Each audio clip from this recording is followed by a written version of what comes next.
Welcome to the second session of the 12th ATV QSO party. This session will be anchored by Martin Charman, who is the chairman of the British Amateur TV Club, Golf 4 Foxtrot Kilo Kilo. And this will be via the geostationary satellite QSO 100. Also featured tonight will be John McCarthy, Golf 7 Juliet Tango Tango, Dave Crunk, G8 Golf Kilo Quebec, who will brief us on where the Portsdown is headed. My goodness me, certainly a project, that one. Also on the satellite will be Gary, ZS6 Yankee India, Leon, Zulu Sierra 1 Mike, and Tom, Zulu Romeo 6 Tango Golf. So let's go over to Martin and see what stations he may have via the satellite. So over to you there, Martin.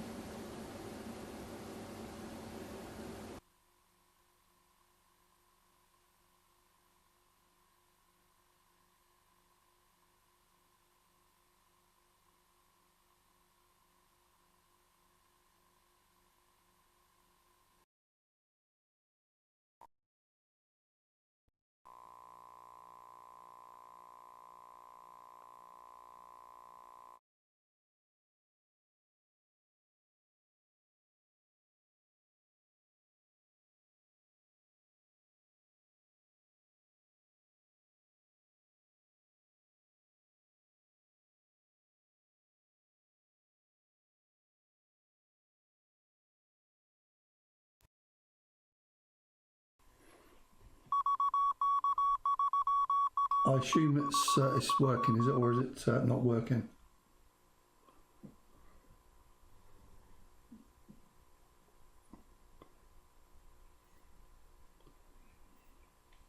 Right, okay. Right, I'll just... Right, okay, let's get this over to me for starters. Right, very good morning, evening, afternoon, whether it be anywhere else that people are watching from. My name's John, and the call sign is G7JTT. It's a fairly cloudy morning here on the south coast of England, a place called North Baddesley, which is sort of just north of Southampton, so sort of right down on the south coast. Anyway, I've been licensed for, I'll better mute this one, hang on. I've been licensed since 1991. I just had to look that up because I've forgotten how long it's been. So a relatively newcomer really to all this. I got into TV by accident really. A friend of mine who was joining a club locally said about TV, and I thought, no, there's no way I'll be able to do it. It's way too complicated, etc. And anyway, we built the Solent, and we've been hooked ever since. It's certainly part of the hobby that I probably enjoy the most, to be honest, so that's pretty cool. What have I been up to? Unfortunately, I can't join you via Q100. My station's in bits at the moment, as well, I've been trying to move since early part of the year, but things haven't quite gone to plan. And unfortunately, prospective buyers don't like seeing big dishes and aerials in the garden, so that's all packed away. So I'm coming in via streaming this morning, but I have been fairly busy. I've been playing around with this thing, which is hopefully going to help me receive ham TV when it goes up. So it's one of these MMDS things that's been converted to come out on 400 and something, I think it's, or 300 and something odd megahertz, yeah, it's hopefully going to work. I've yet to prove that it does, or it's got any kind of chance of getting there. But let me just show you some quick pictures. So there it is, mounted on the dish, and if I do this. The other thing I've been playing with, I bought an exceptionally large 70 Yagi, which has proved to be a bit too big, to be honest. So this is me, a friend of mine's QTH, where I could get the thing up without causing too much havoc. It's just under 10 meters long, and I think it was 39 elements or something. So yeah, it's a bit impractical, to be honest. So we've been playing with that. I did, whilst I was there, manage to get a beacon which was over an obstructed path, which is there. So I'm on the left hand side, the beacon's on the right hand side. It's about 120 kilometres or thereabouts. And this is just a quick short video. There we go. So there's the video. If I put some sound on, hopefully that sound comes through as well. And it just goes like there. So there's the beacon coming in, going, and I shall quickly go on to the next one. So what I've done now, I've chopped the thing down to 25 elements, and I'm going to try and use it for moon bounce. And it's ridiculously long, yeah. And last but not least, it wouldn't be me if I didn't do some VLF stuff. So that is the antenna in the garden at the moment, which is just a big loop of wire, about 2 meters in diameter.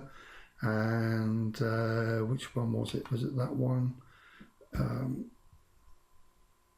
Let me just see if I've got the right one. Yeah. So there we go. There's some VLF for you, and that is the alpha signals at the moment coming in from up in Siberia. I think it is somewhere. Is one of those. But if I zoom out, you'll see there's all the submarine type stuff. And there is actually, if I just turn the things off, just about there is at certain points of the day. Unfortunately, I've got QRM there, but there is a VLF substation. I think it's run by the US, but it's out in Australia somewhere. I forget whereabouts now. And that's audible here as well on just around about 20 odd kilohertz. And that one there, if I can get to it, on 24 kilohertz. That's for the American viewers if they're still watching. That's Maine in the US. It's audible all day long here. It's incredible. So yeah, there we go. Right, with that, I shall pass it round to, I think it goes to Dave next, doesn't it? So let me just go to test card.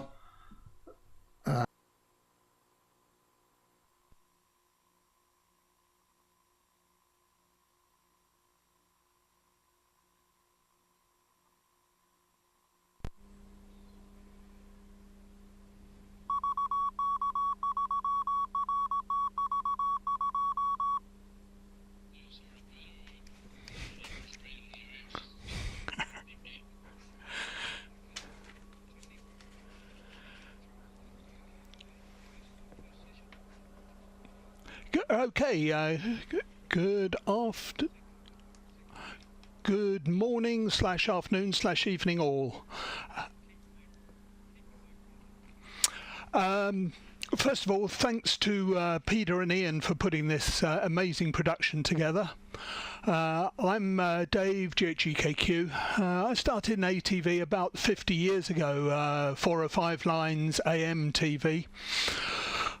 Soon moved on to 625, put myself a PAL coder while I was at uni, and have played ever since. I joined the BATC committee about 18 years ago, and have since done a stint as chairman and now treasurer. Since I retired from the Royal Air Force, I've been full-time on ATV, more or less. And about 8 years ago, Noel, GHGTZ, who's been my ATV partner in crime for more years than I care to remember, encouraged me to start on what has become the Portsdown project. So this morning I'm just going to run through a quick update of where that is and where it's going. So hopefully we should now have some slides. I've got too many screens here. I've got 5 screens, and it's all rather confusing. So, starting with project status, talking about some recent developments, and then on to new possibilities. Portsdown 2020 is really the development of the original ports down from where we started. Works with a Raspberry Pi 3 and either a 3.5-inch or 7-inch touchscreen. Continues to be supported with the functionality it's got. I haven't yet made it support Pico Tuner, but that will come eventually. And it will certainly live on being supported for a few years yet, mainly because my contest setup uses a Portsdown 2020, so I've got the motivation. How long will this thing last? Well, if you don't connect it to the internet and try and update it, it will last forever until your SD card dies, essentially. There will be problems with updating the software for security fixes at some time in the future, but we're not there yet. So Portsdown 2020 is still very much alive. Portsdown 4, this runs on a Raspberry Pi 4 with just the 7-inch touchscreen. Some specific 5-inch touchscreens do work, or it has a web interface. You can point a browser at the Portsdown's IP address and you can control it from a browser, which is very useful for some of the test equipment functions, which we'll come to later. It does support the new Pico Tuner, but only one stream, unlike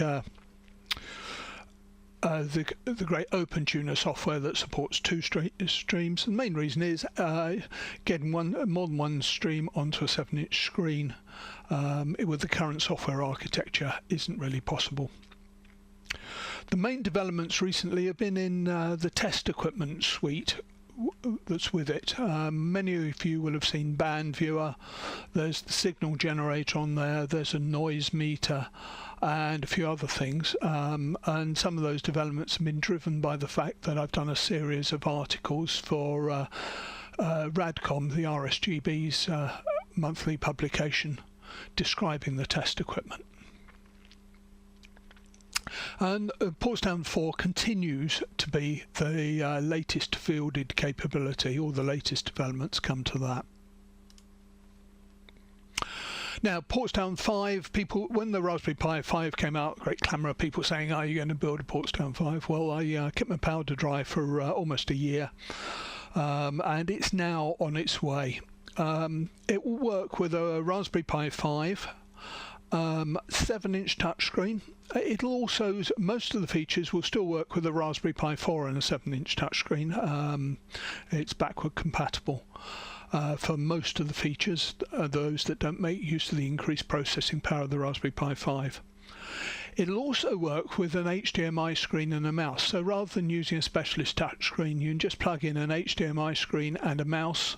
You get the same menu, and you get full screen replay of received pictures. So that's the idea. And it'll also have the web interface, so a bit more flexibility there. At the moment, it's in a very experimental stage. It certainly doesn't transmit or receive reliably at the moment. I'm looking at a release probably middle of next year for something that people would want to actually use. But lots of promise there. Recent developments on the Portsdown 4 then, the test equipment. I've increased support for the Pluto, so the signal generator, band viewer, noise figure meter and the noise meter all now work with Pluto. It was all originally based on the Lime SDR. And it's better documented in Radcom and of course on the BATC wiki. Some of the other developments have been introduced to the file menu on Portsdown 4. I couldn't think. It started with a few file functions, but there's some other things there now. So you can actually explore the files on the disk of the Raspberry Pi. You can copy them, rename them, and so on. You can also select an IQ file, and this is a feature introduced to allow testing for ham TV on the ISS. You can download an IQ file, and you can play that out through a Lime SDR. So you can actually get an example file of what ham TV used to transmit 5 years ago when it was running with Tim Peake up there. on 23950 megs using a Lime SDR, and you can play that in the loop. You can also mount a USB drive to drag and copy files across. You can list the network devices. This is a bit like Fing on an iPhone or advanced IP scanner.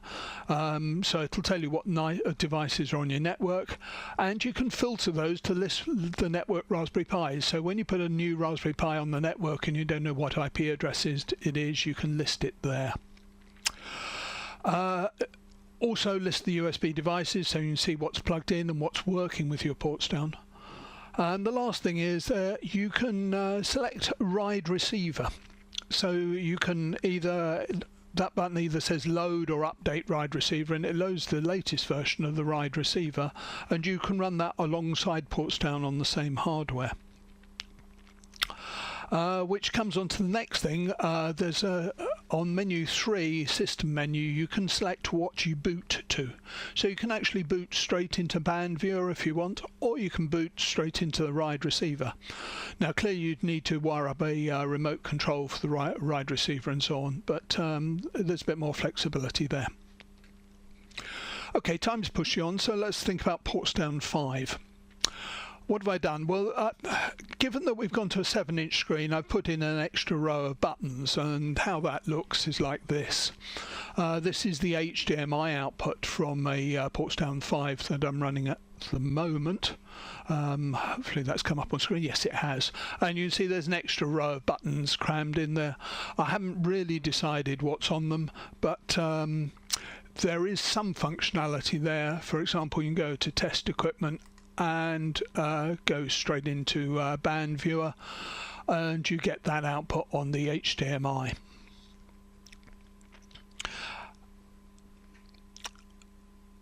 Back to the PowerPoint, which is that one. Last thing is you can do a possible video source without switch your video source without dropping transmission. I hope to be able to implement that, having changed the architecture, because the thing I'm trying to do in ports down 5 is sort out all the things that have limited us with ports down 4. I don't only play with ports down. I've got Lime Microsystems have loaned me one of their latest LimeNet micros. This is a Raspberry Pi 4 compute module along with their latest SDR, and with PAs and preamps. They've loaned me one of these to try and get the ports down software working with it. We're getting there. There's still lots to do, but it's taking a lot of my time at the moment. But that development is based within the ports down 5. The other thing I'm doing, I was lucky enough to get a scrap HP spectrum analyzer recently, one of the old boat anchor ones, but I've decided that I've stripped the IF out of it, and I'm going to actually use a Lime SDR on the IF. So the project is to come up with a 25 gig spectrum analyzer with a Lime SDR and a 7-inch touchscreen on it, but that'll be a long one. Okay, so that's the end of my presentation. Thanks for listening, and thanks again to Peter and Ian. So I think it probably goes round to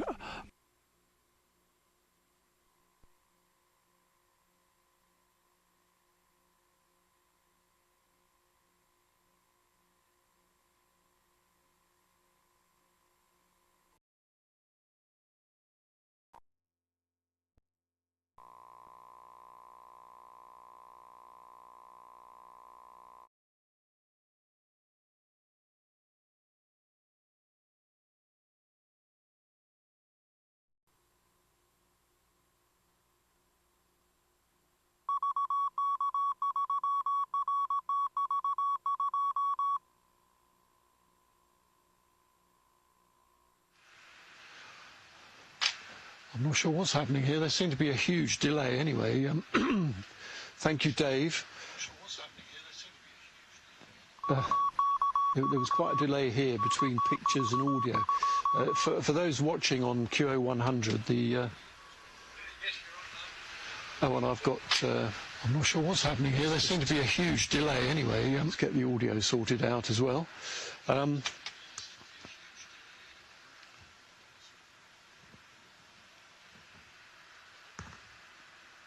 Yes, I'm not quite sure what's occurring here. Right, there we go. Well, that was a good presentation, Dave. Thanks for that. It's a good reminder for all of us who already know about Portsdown. Good. So Peter is telling me from Australia that the audio is fine from here to there. So now I think we have got established a link. I'll just introduce myself. I'm Martin, G4FKK, currently chairman of the BATC.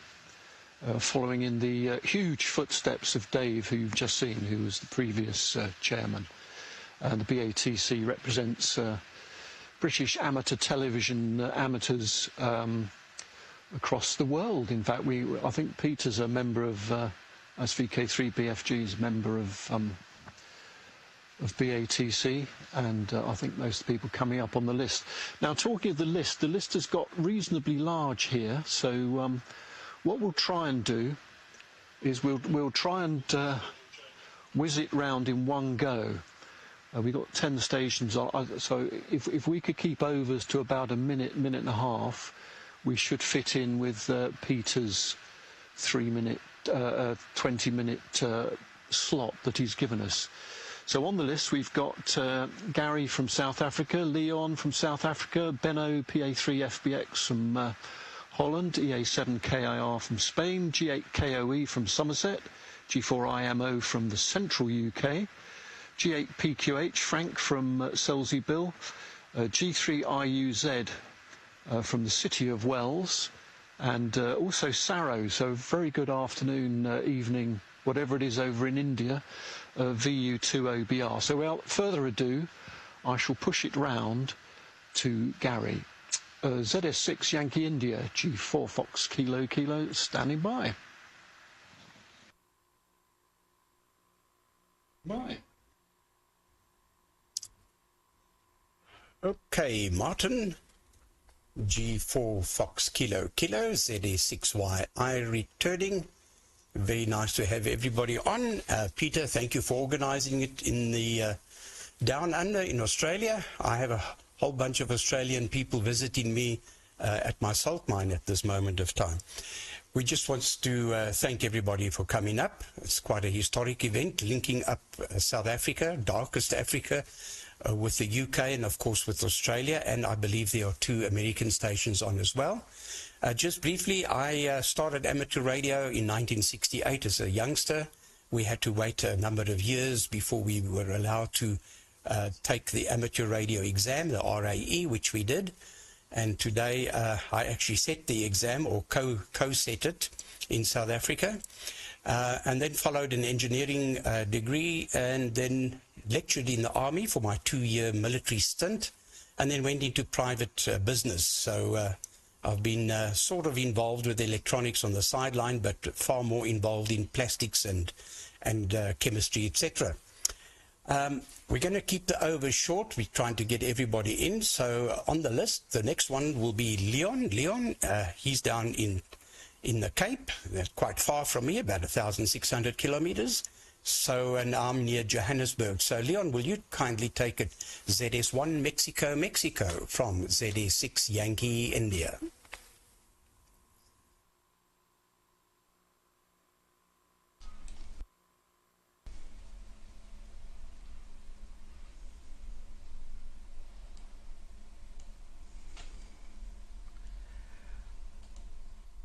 Okay, Gary, ZS6YI and the whole group. This is ZS1 Mike from Worcester in South Africa. Yes, nice net we have today, and yes, good day to everybody on it. I've been a ham since 1976. I wrote the exam in 1975, in November 75, and got my call sign in 1976. And I've been active, not so much on HF. In the beginning, yes, when we had to do CW, 200 CW contacts before you get your your full license. But anyway, okay, the cherry on top, of course, is the QO 100 business.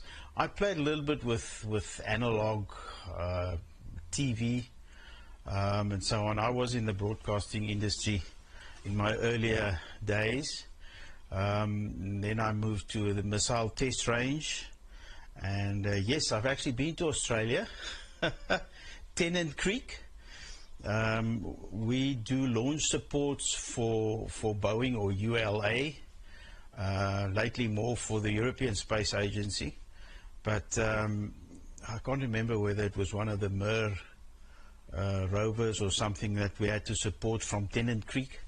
So we built 2 flyaway stations. Well, we call them flyaway stations. They're in cases with the tracking antenna, and yes, so they asked us to set up a station there and man it. I think it was about 2 weeks we were there. We first landed in Sydney, I think, and then we drove to Alice Springs, slept there for a day or two, and then we moved on to Tennant Creek, and there was a vacant building on the airfield at Tennant Creek. Red dust, I'll never forget the red dust and the heat of Tennant Creek. But it was all very exciting, and yeah, so everything went well there, and we did the launch support.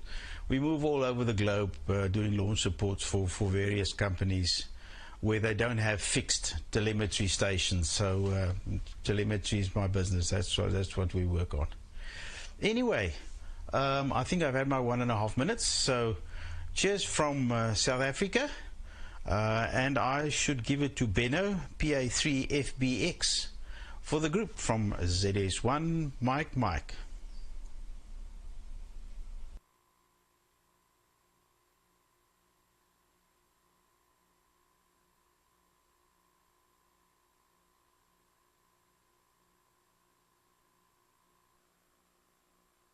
South Africa. Okay, Michael, can you take it? It doesn't look like Benno's on at the moment. Echo Alpha 7 Kilo India Radio, ZS6YI.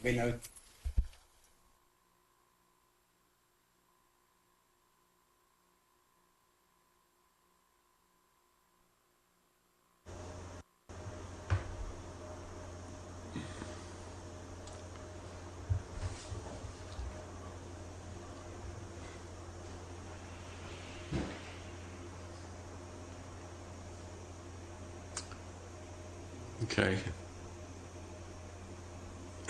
1, 2, 3, testing.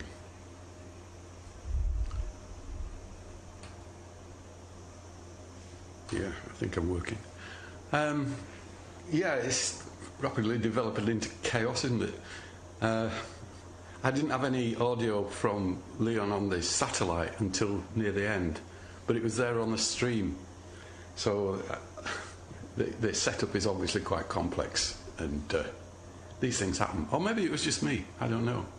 Anyway, I'm Michael. I live in Malaga in Spain, been there for nearly 25 years, from England, Yorkshire in particular, which isn't really part of England at all, actually. It's a city, country of its own.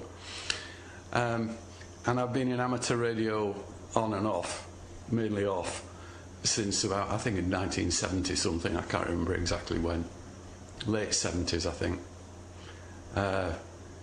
But I didn't take it up again until a few years ago, and then I discovered this television stuff, and I haven't touched the HF stuff since, really. It's sad, isn't it, considering the amount of money I've spent on it.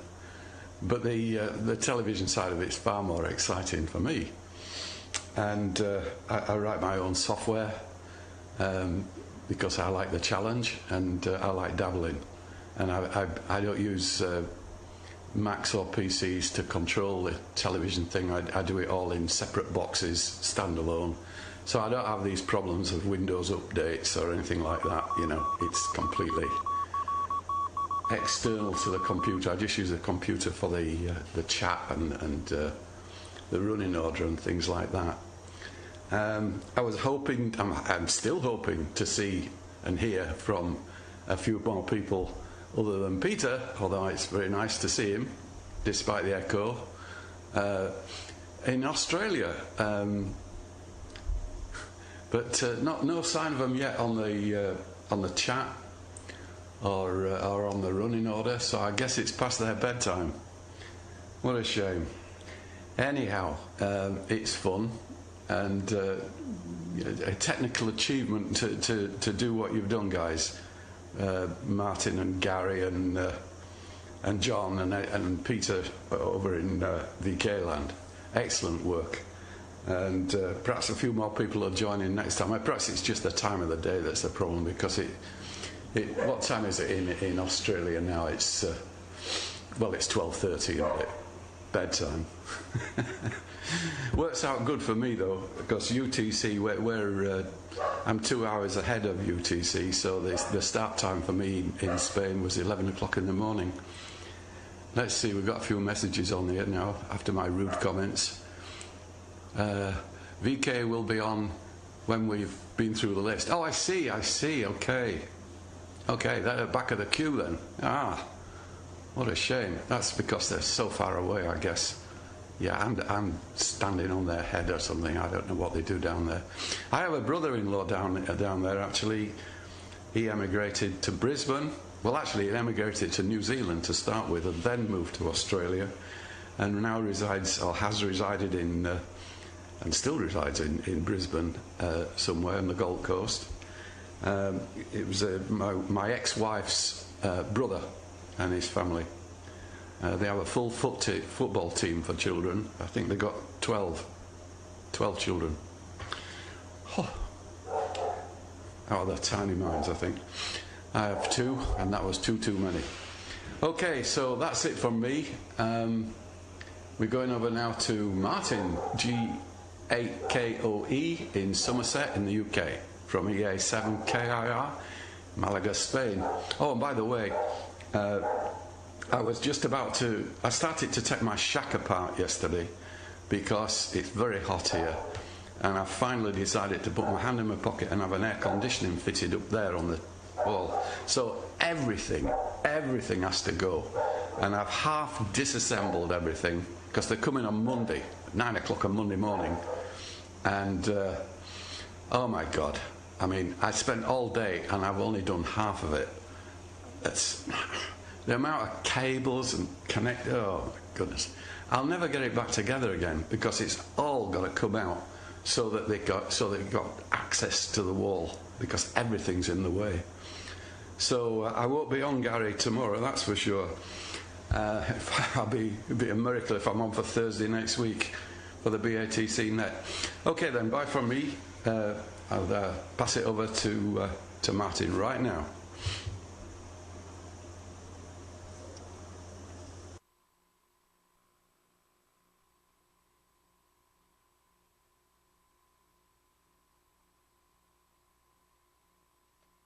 Right, hello to everybody. I think we're on. Let's should hear some sound from me very shortly. Right, my name's Martin, located down in Somerset, and as you can see from the two little things on the screen, I've got an all-star node that's monitoring 47572, and on Brandmeister talk group 9100. Trying to push those as sort of chit chat back, but prefer it didn't come to life at the moment. You know, the station here is lots of monitors. Got my roving camera. That's one node which is monitoring 9100 on that's why the station. That one that's using the ride, obviously talkback. Another one over there, and that is the all-star node that's sitting down there.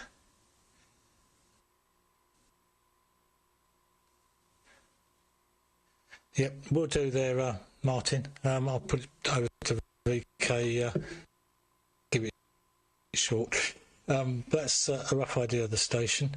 The software and such like that I'm using, if we go to the centre screen, I'm using the ATV Red, which, as you can see, It's got the BATC spectrum at the top.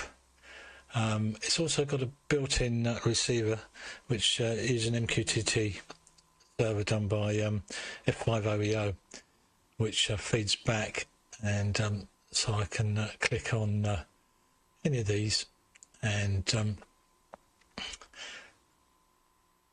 then produce on. Let's click on this one here. Probably the same. No, we won't do that. But okay, I'm going to go anywhere because circles. Basically, it's got a built-in receive side, which will produce and show me there. It's also got all these little pieces up here, which I can select or mini tuner. It'll take me straight to whatever I'm selected to. I know we've pushed for time, so let's go over to the next screen over here. That's great. Let's go. Right, this is OpenTuner. Top on monitoring the feed from the satellite, and the bottom is me. It also gets very confusing, so we won't hang around on there too. But that's an excellent piece of software written by Tom, which I don't do, ZR6TG. A big thank you to him. It also does some other. This is getting silly. Apologies for that.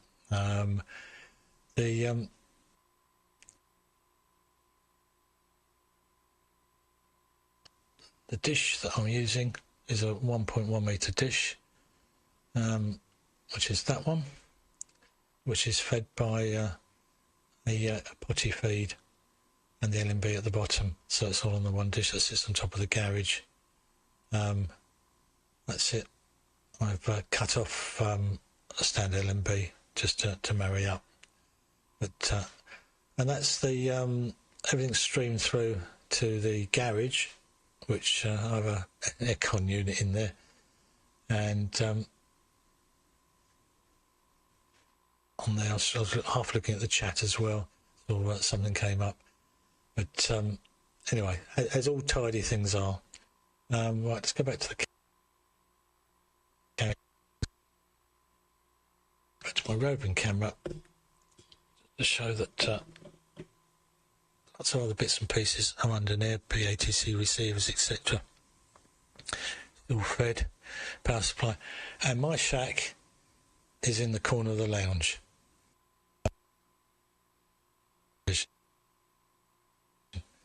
But XYL is a bit, well, very accommodating, shall we say. And I started off with GB3 VR, a video repeater in Brighton. That's in the days when my first transmission was using a Pi Westminster. But we ended up, I think I've got let's see if I can find a quick picture. So of me, centre screen.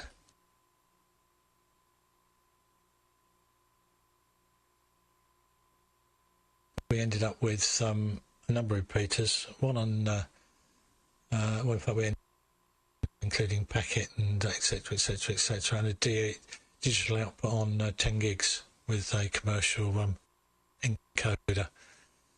What, my signal throwing wobbly, is it? I'm probably trying to do too many things. Anyway, that's enough from me. I'll pass it over to, I think it's VK, to take it. So thank you everyone for the time, and look forward to another one. So I'll put a test card and pass it over there.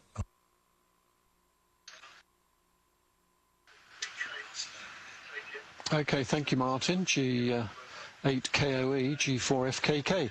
Yeah, we're overrunning a bit with our overs, so what I'm going to do, I'm going to pass it back to Peter in Australia, and then when we get it back, we'll recommence the list, which starts with Nick, G4 IMO. So round to you, Peter, and I'll stop streaming from this end. This changeover could get quite technical, everyone, so bear with me. I'll stop streaming and put it round to you. VK3 BFG.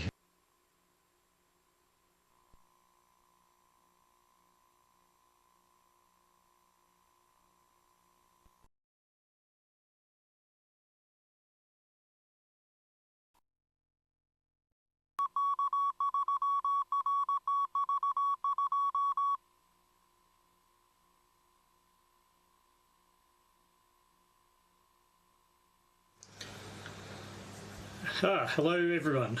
Good morning, good afternoon, good evening, whatever it happens to be wherever you are. My name's Richard, VK3 VRS in beautiful Melbourne. It's night time here at the moment. It's 7:45 at night. So just so everyone knows what time it is, we've had a session already this morning where we were all through the United States. Today I've got a quick little video, one that I had last year, and I'll give you a quick little update at the end of it. So this only goes for about 2.5 minutes. So I will play that now. Hello and welcome to the Radio Shack of VK3 VRS. I am an avid ATV operator based in the outer southeastern suburbs of Melbourne, Victoria. As you can see from the map, my studio is 20.63 kilometers from the local Melbourne repeater VK3 RTV. My location is 107 meters or 351 feet above sea level with a clear line of sight view to the repeater as shown in the diagram. This is the actual view towards the repeater site. This ideal location means I do not need huge towers to support my antennas, with the exception of the inverted V antenna for HF. The receiving system consists of a vertical polarized UHF TV antenna that was purchased from a local electronics store. Mounted below the main antenna is a SHF 2.4 GHz grid pack with a down converter to 500 MHz. This is in preparation for the new ATV repeater, VK3 RGL. Based near Geelong on Mount Aniki, it is 76 kilometers from my QTH. The transmission line is RG6 coax, which feeds into a signal booster to make sure there is a strong signal to distribute around the shack. The booster currently feeds 3 set-top boxes. 2 of the 3 boxes are tuned into a separate repeater channel permanently. The output of the set-top boxes is routed through a HDMI splitter. One output of the splitters is used to feed the HDMI capture card in the vMix computer, the other side feeds the 4-to-1 HDMI combiner. The combiner's output is monitored by a 27-inch wall-mounted monitor. This allows both channels to be viewed simultaneously. The third set-top box is used to switch between the 2 repeater channels as required. Here you can see what the monitoring station looks like. We now move on to the transmitting part of the station, which starts with the camera input. I use a Sony Full HD Handycam. HDMI is used to send the video to the 4-port HDMI capture card in the computer. vMix or OBS is used as the software switcher.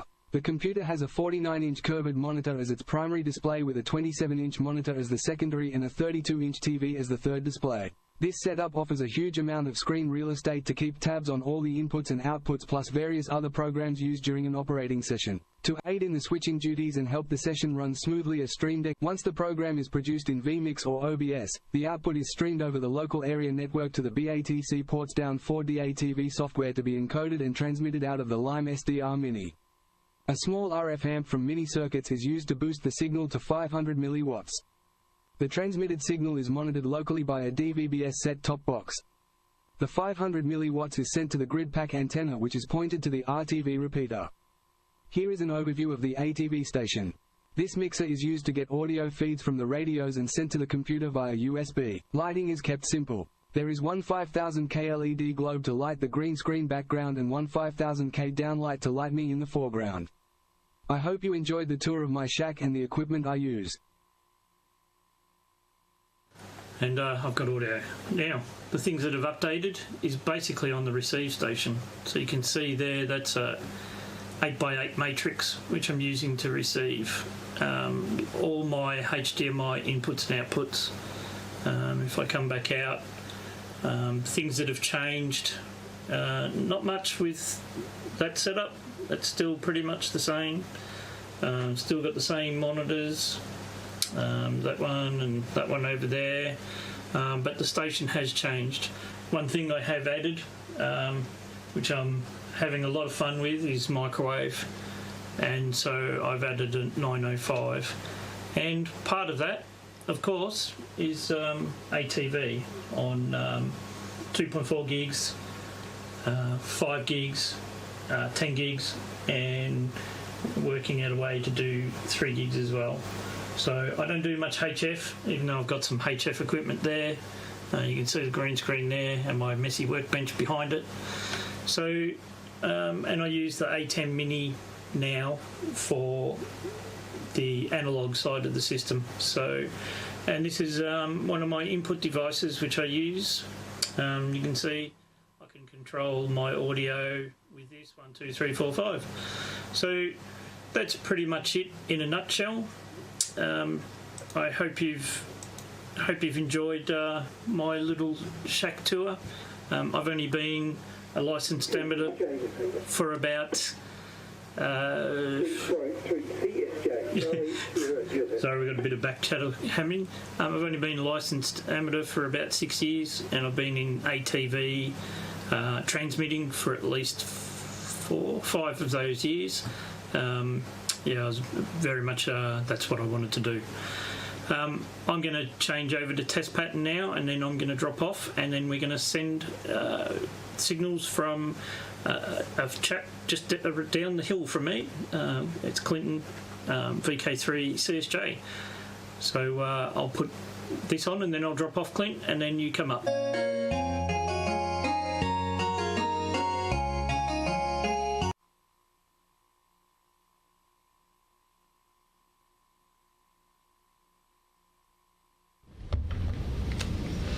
Hope it's working. Righto. Looks like I need more lighting, don't I? Oh, good evening and good morning, everyone. I'm really impressed with the way things are working today. Yes, we've had our technical issues, but I'm suitably impressed. Peter, you've still got hair in your head. That's the main thing. We had over 22. Sorry, what was that, Richard? Oh, okay. Sorry, back chat stuff. Yeah, okay. So yes, we had over 22 stations today with the from the stateside, and I was really impressed with that. Practically all the audio levels were all about the same. No real major issues. Everybody had IDs, so you know who their names and call signs were. Previous years, you've always been scratching your head who it was that was talking. So to the folks that are still up late watching this transmission tonight in the States, I commend your work today, and happy birthday. If you're listening there, Art, happy birthday. And to Roland, absolutely magic what you do to get all those stations to come through. So I don't know whether you're up there watching at the moment, but good on you blokes for doing such an excellent job today. Anyway, my name's Clint, VK3CSJ, as you can see up there. And been licensed since 1976, and we started out with ATV in the analogue days, and it was all very good fun because of the temperature inversions that used to occur between here and South Australia and Tasmania and elsewhere. It was always amazing stuff to get signals over the horizon. Anyway, very pleasant good evening to John, Dave, Gary, Leon, Michael and Martin so far. I am absolutely, my mouth is dropping to the floor because I can't believe that we're getting South Africa coming through and Europe. This is a first. I mean, as far as the QSO party is concerned, it is a first to have these stations coming in from these parts of the world. So it is fantastic. And again, good on you, Pete, for being able to locate these fellows. And of course, the internet here is making it so much easier. The quality of the vision is just outstanding. I run an SR transmitter, the German SR system, and it only runs about a watt on 1246 DBS2 and all HD, so I'm fairly pleased with the system, the way it works. I'll just show you a quick aerial. I've got about a minute's worth of drone footage taken of the area where I am, and I'll just run that now. and I'll should be able. I don't think there's any audio there. I'll talk over it. But that's the cell tower where our local repeater is situated, VK3 RMC. The repeater there is used for just about all the comms this side of town. I'm about 40 kilometres southeast of Melbourne, and there's the view towards Port Phillip Bay and towards Melbourne coming up. I'm just down there in the footprint of the repeater, and then we're going to segue to that's looking towards Melbourne at the moment, just over through those hills just there. And this will segue into the barn. I live in a barn on an acre and a half of land. There's a couple of my antennas as we go over the treetops. And we've been here for 13 years in a place called Narre Warren South, and it's not a bad little location. That's looking towards the repeater, due east, and coming down on the barn. So there's the barn. That's where I live. That's where the Radio Shack is.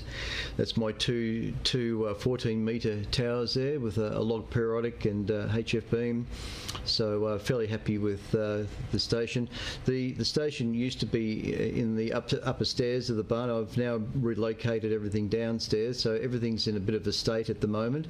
I'm still working on rebuilding the shack downstairs, so everything's still in a bit of a disarray.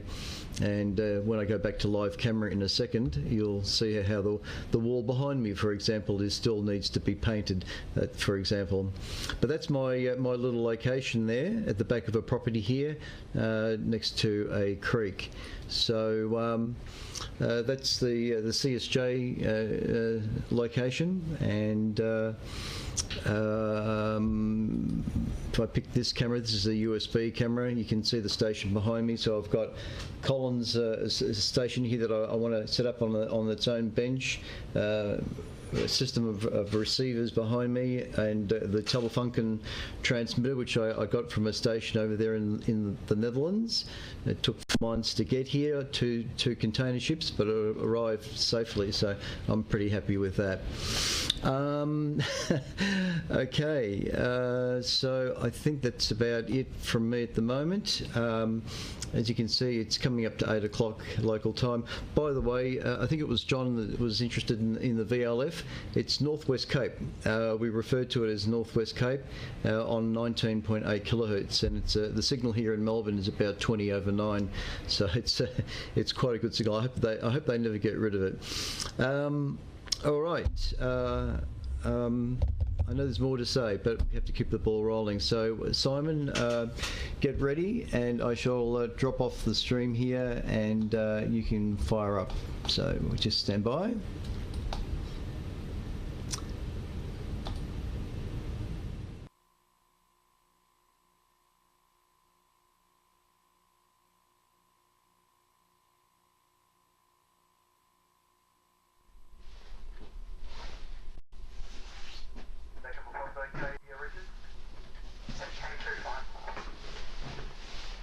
Howdy folks, I hope you can all hear me clearly. First of all, thank you very much, Peter, for hosting the QSO party, and also thank you in the morning of our time for all of the US contributors, and this evening for the European contributors. And Dave, particularly thank you for the update on the Portsdown. I've got a Portsdown 4 here, which I dabble with from time to time, and certainly enjoy it, and certainly enjoy seeing the progress with the product itself, so thank you. I'm about 65 kilometres southeast of Melbourne in a place called Tooradin, and my line of sight to the repeater is about 37 kilometres, and it is slightly obstructed from what I can gather.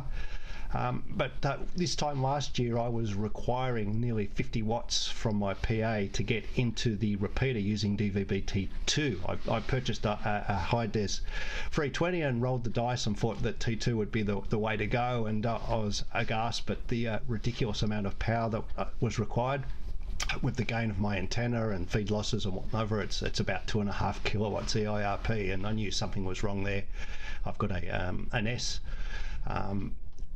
converter as well, and I know I needed 400 milliwatts out of the shack. I just thought I would say that due to the fantastic work of Peter and others with regard to the environment up in the repeater, the strong RF environment, desensing, issues with couplers and splitters and so forth, we've got there, and now I can sort of thankfully say that I can actually access the repeater using DVB T2 now, with more of a modest 4 watts out of the amplifier, which is about 200 watt CIRP. So looking forward now to be able to do a lot more experimentation with T2 and amateur television. It was a little bit disheartening at first, but yeah, it's great now, fantastic, and I'll look forward to trying to do a little bit more in ways of contributing and innovating as well, and very much enjoy it.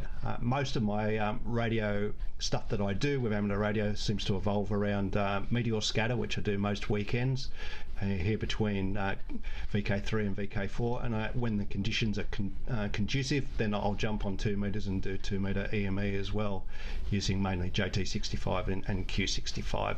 So that's the kind of things I like to do, but as I say, looking forward to doing a lot more with DATV now that I can get into the repeater much more reliably, and again, thank you to Peter and the team for all the hard work in getting that done, and again, thank you for the QSO party, and thank you for everybody overseas who's joining, and your presentations have been fascinating, so thank you. And what I'll do now is end this and hand over to the next person, so whoever that is, good luck and thank you, and I'll stop streaming. Cheers.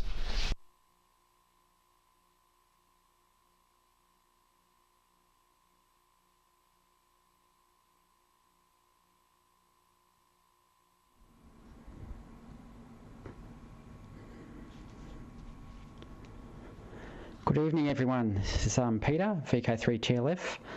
I'm in Melbourne, in the southeastern suburbs. I'll just turn off my own headset so it doesn't distract me. So tonight, I thought I'd talk about some of my journey into the world of ATV. I had a particularly difficult journey, so I thought I'd just share this with everyone on the net, to hopefully it can help some other people that have also got difficult paths that can actually give it a go, because I didn't know whether I'd get in, but I did in the end have some success. So I'll just go over to the first slide. This is my path, so I'm not sure whether you can see up to read the elevation at the top of the list, but that says 454 metres. Now over on the right hand side, my elevation is about 230 metres, so I've got quite a bit of dirt, and on the left hand side is the RTV repeater. So I'm knife edging over the local mountain, which is Mount Dandenong, to get into the repeater. So I thought, well, let's see what the path losses is. So I'll just show, I threw that into Radio Mobile. So up on the left hand side at the top there, you might notice that my path loss says 184 dB. Now that's fairly bad, so I thought, wow, that's going to be a challenge. So what happens if I was just going direct? So I threw in Radio Mobile my heights up to 500 metres over the height of mountain, and just to see what my direct path loss would be. And you can see there it comes in 129 dB. So, okay, so that's a lot of loss over a direct path. So moving on, I then thought, well, let's look into this knife edge thing. I've never done it before, never played with it, I've heard of it, and let's see what it looks like. So I threw it into, there's an online knife edge calculator on the internet, so I threw all the parameters into that. And down the bottom, the number came out at 156 dB path loss at on 1246 megahertz. So that's a fair bit, certainly a lot higher than 129. So I've certainly got some ground to make up. So let's look at Excel. Let's see what we can do with this. So I threw it into Excel, and now that path loss is saying 160 because I was playing with some other frequencies and so forth, but it's actually 156. But at the top end, though, you still notice the net RX even with an extra 4 dB off that, still at minus 90 at the repeater. And that's with 15 watts output into a 20 dB gain antenna. And I allowed a couple of dB for losses in connectors and coax and so forth. So, and the other factor is I'm actually in the middle of two panel antennas at the RTV repeater. So they're supposedly 8 dB panels, but because I'm at least probably 30, 40 degrees off the native direction of those panels, I'm going to be down at best 6 dB, I'd guesstimate, but that's just my guesstimate. So I thought, okay, well, I'm going to have to go two ways. I'm going to have to go high power and high gain. So let's have a look at some other numbers. So on the left there, you can see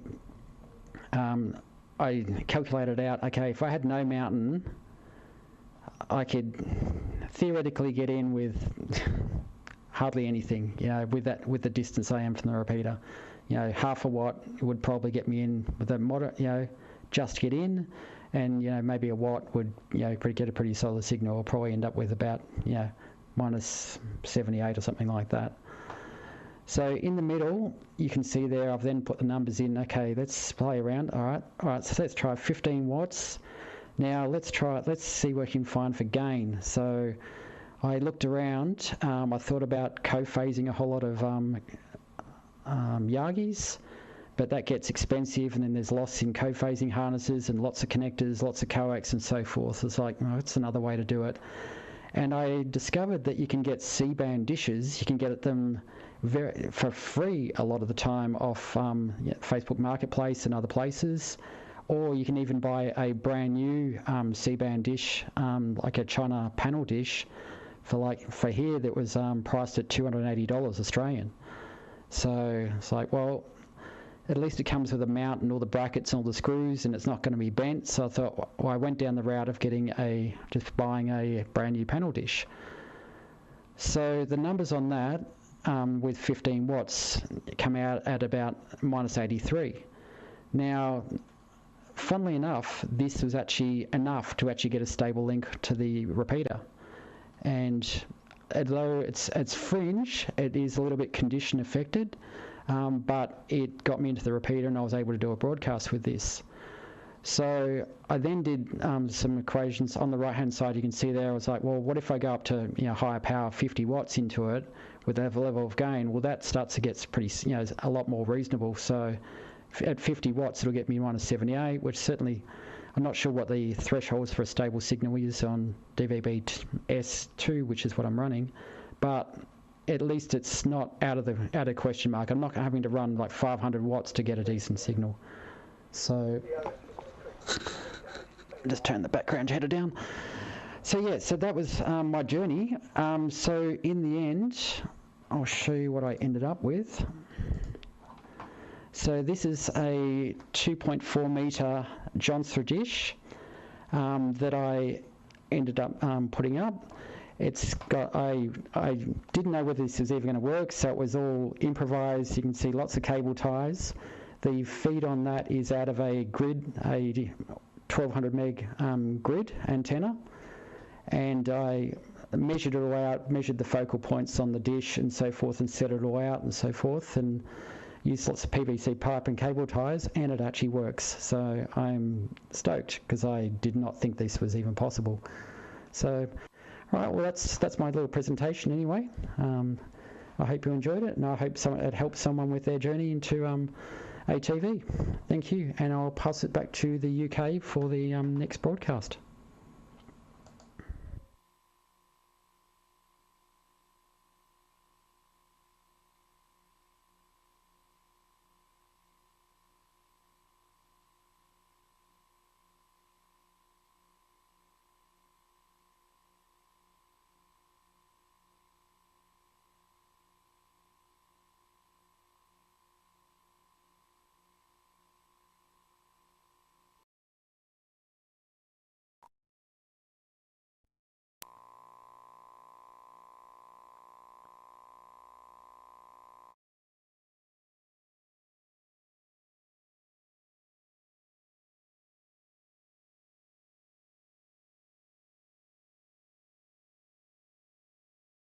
party.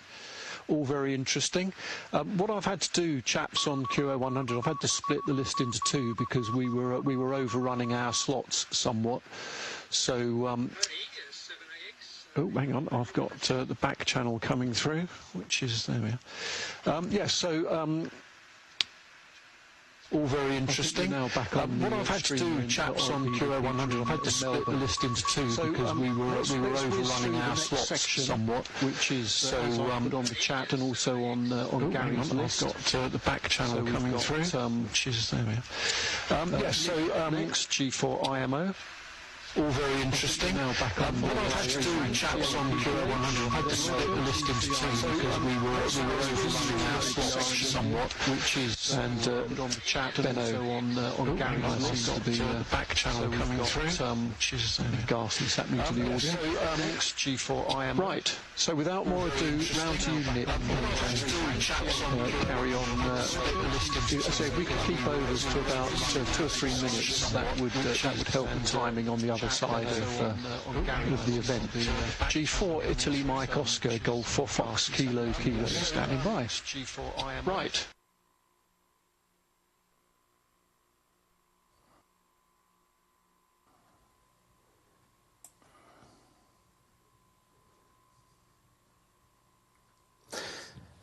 Yeah, okay, Martin, G4 FKK. Yeah, okay. Just check my audio, G4 IMO.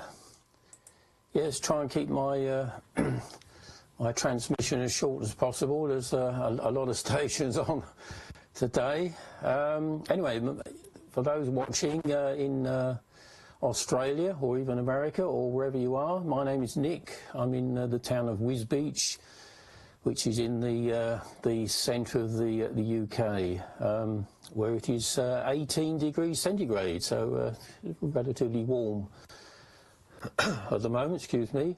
Yes, I started off in ATV in 1968. Started off on 405 lines and slowly increased up to 625. And anyway. Yeah, I was watching the other stream, the VK3CE stream earlier on, and I saw some of the stations coming through from the USA. That was very interesting as well. Okay, yeah, so I'll try and keep it fairly short. I'll just quickly show you what I'm using here. This is the antenna that I'm using. It's a 1.3 meter offset dish, and I'll show you the feed. The feed is the same feed that Martin G8 KOE was showing, which is just the this one here, the patch feed with the LMB on there as well, and the patch is fed with a short piece of Heliax. So that's what I'm using there. I'll go back to my camera. Okay. Anyway, I'd like to thank everyone who organised this. It's obviously a very complex thing to organise, but anyway, excellent work. Okay, I'm gonna pass it round to Frank now, and as I say, there's quite a few stations on here. So round to you, Frank. G8 Papa Quebec Hotel to take G4 IMO.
Well, sorry about that, Frank. Afraid we saw your pictures rather slow.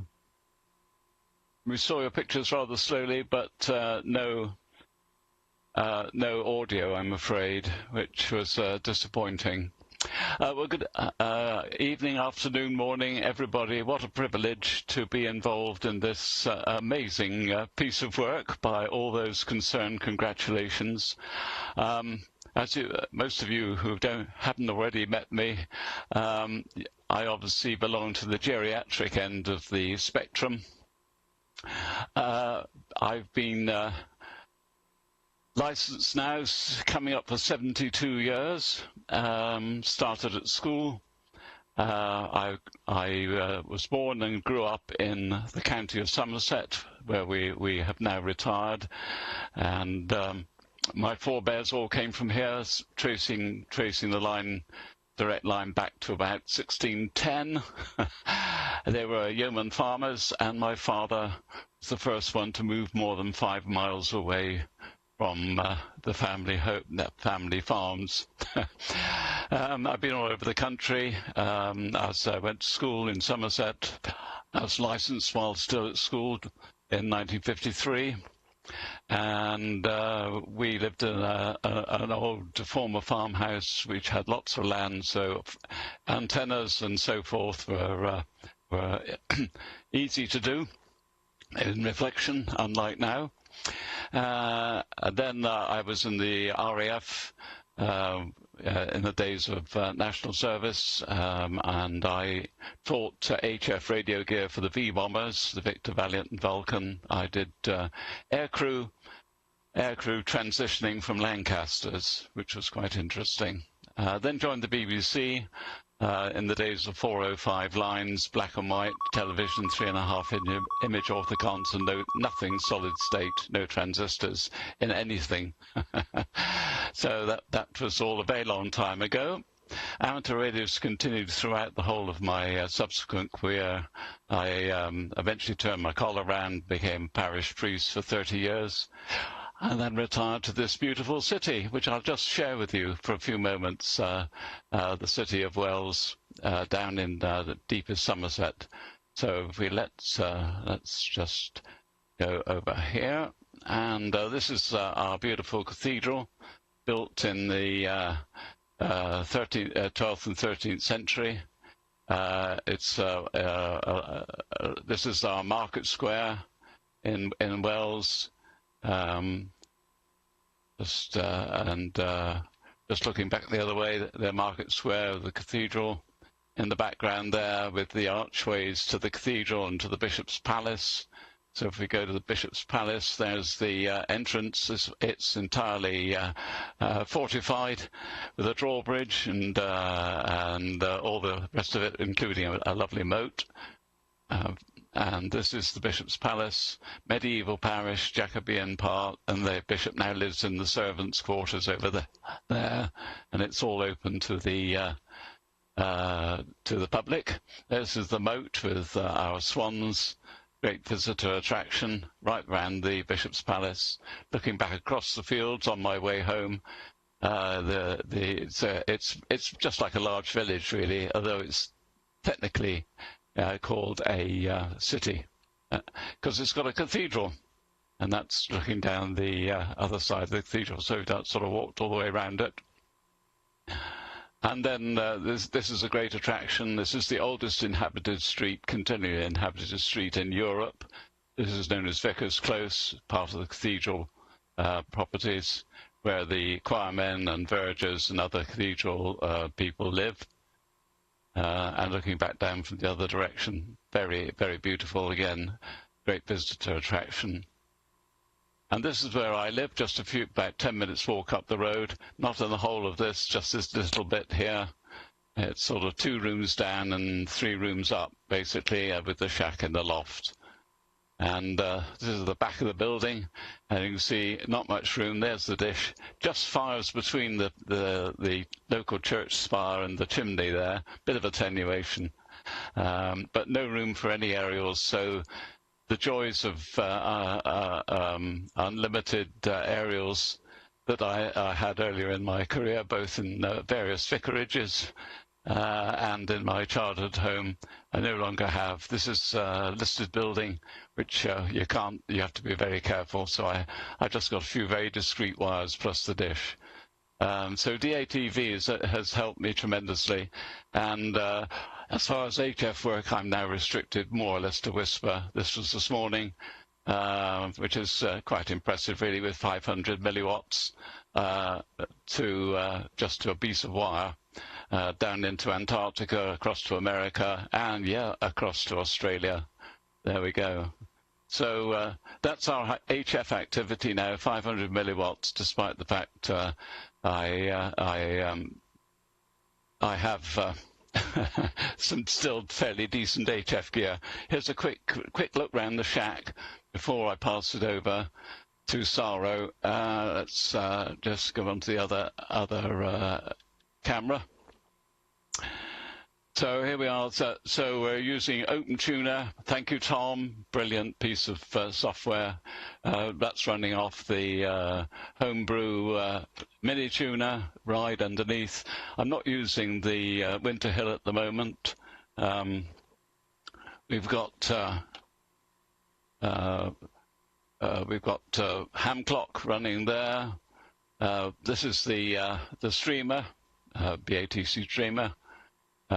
That's another of my sidelines, Mediterranean Railways and so forth. That's the PA power supply and the main camera. And 2m77s, a Icom 705. The port stand, Homebrew port stand, and a virtually unused Flex 6700. The gift from a grateful parish when I retired. So reluctant to pass it on, but I don't use it because it's too difficult. So there we are. So that's and there's the Whisper beavering away 6 bands every 20 minutes. So that's basically it from me. Let's go back to the other camera. It was a great privilege to have been to be able to join in and see all this wonderful equipment out around the world. And DATV has really been my salvation in amateur radio, with the frustrations of the HF being in this location. So that's it from me. Cheers for now, everybody, and well, hope to see you next year if we're able to repeat this. So it's Saro VU2OBR on the QO100 satellite, which is what we're all on from the UK. Over to you. I'll just stick up a test card just to make sure that there we are. That's another of my loves.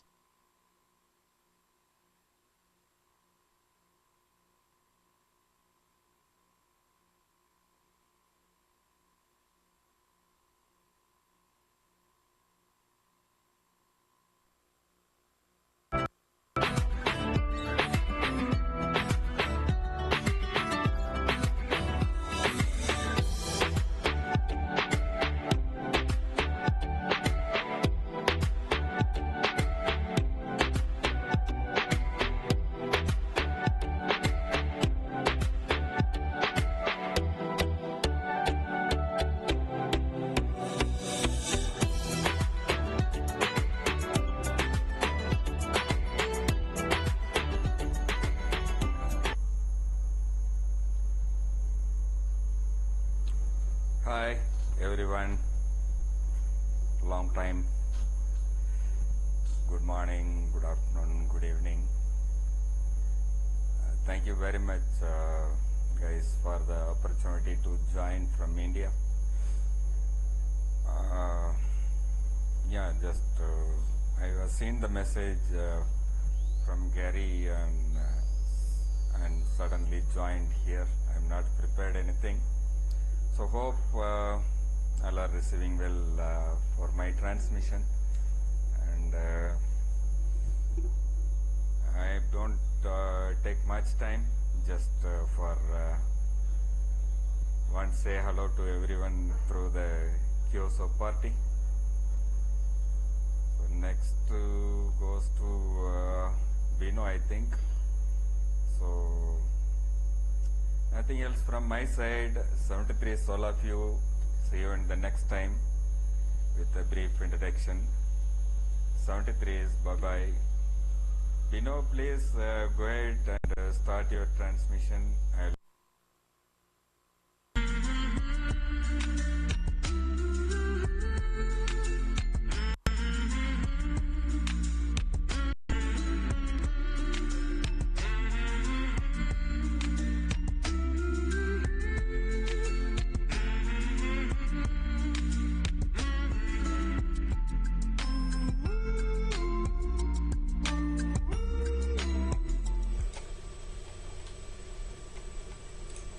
Oops.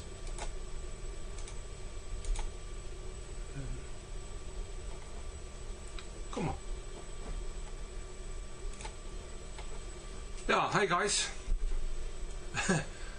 I have changed my setup a little bit today in order to accommodate as much as possible. I am streaming this also on the internet. I'm also streaming this on the local repeater, and well, to monitor everything and do everything with the same computer, I need to focus. Okay, anyway, hi to the east and the west, the south and the north. I always say normally that means not farther than India, but I understand.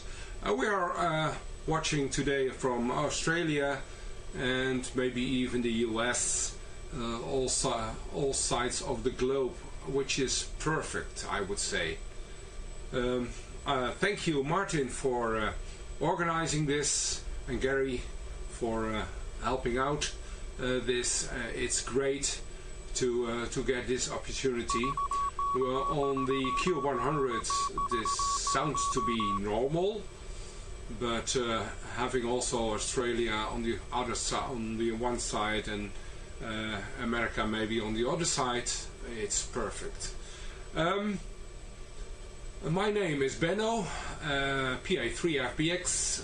I'm ham for over 30 years, but I am doing DATV more or less like 5-6 years since Q100 came along. Before that did analog TV, but as it is only limited to very local things, I kind of get bored. I'm kind of like to build stuff. One thing what I want to start, well, I haven't prepared much, but I want to show you one thing first, and that's not this. Let me quickly show you a little bit on Holland.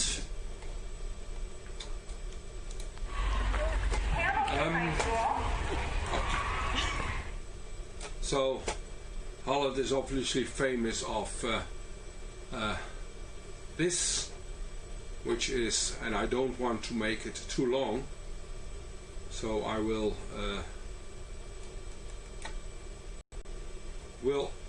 put it a little bit to the front to get at least this.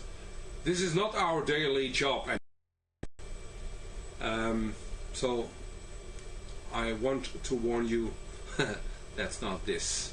But just to be sure, I'm from Holland. This is what I wanted to show. Then I can show you a little bit around my antenna array. Here for around 4 years. This is what I built in the meantime, and I'm proud to have dishes, a 1.8 meter dish for the Q100 and a 1.2. This is for the local repeater. I'm also doing on, I have built a local repeater which is about 20 kilometers from here, and I don't have much problems from that. Because I am one of the few lucky I don't have mountains in Holland. Holland is quite flat. The highest mountain is about 100 meters high, and so we don't have problems with mountains. It's partially at sea level, and some parts are below sea level. So that's the reason why we don't have much mountains, which is a blessing and a problem at the same time, because being at sea level, I need to build a high antenna to get at least a little bit from my home. But if I would build something like 25 meters, I would be easily have a line of sight for 100 kilometers without any problem. So this is my home, and I'm quickly moving to the next, because I promised, as I said, it's quite flat here. Let me move to this picture, and this is the amplifier. I'm also doing a fast forward there, because it's nice to see all the hardware, but I'm doing a fast forward to see the surroundings from the antenna. This is 23 SAMs, this is 13 SAMs, transmitting on 13, receiving on 23, receiving on 1.2. If you look at it, it's only 35 meters high, so that's not very high. But our area is about 60 to 100 kilometers around, depending on the receiving side, obviously. What is the problem in Holland is nowadays the electrical generators, windmills. They are producing a lot of problems for us, and I wonder if that is also something. You see, it has a clean line of sight.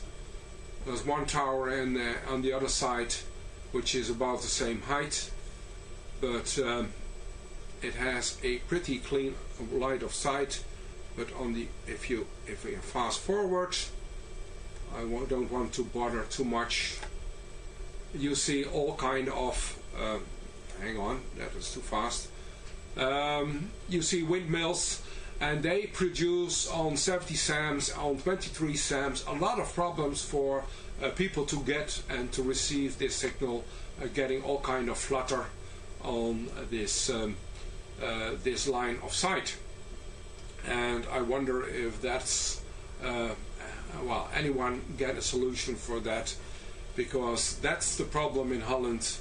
We have a lot of those generators causing the reception and transmitting problems. Okay, well, that's something to think about. I will then go back to my own face, and we'll give another try on what I just wanted to do. Let's see if I can do this quickly. Yeah, I can do that. So I move to this, and this is a warning I want to hand out to everyone. As I told you, I'm building. I like to build stuff. And here you have the famous Mitsubishi module, which is well famous, I would say. They have them for several bands, like 2 meters or 70 SAMs or 23 or 30. Well, not for 13, but they have them for a lot of bands. And I have received a bunch of these, which, according to this,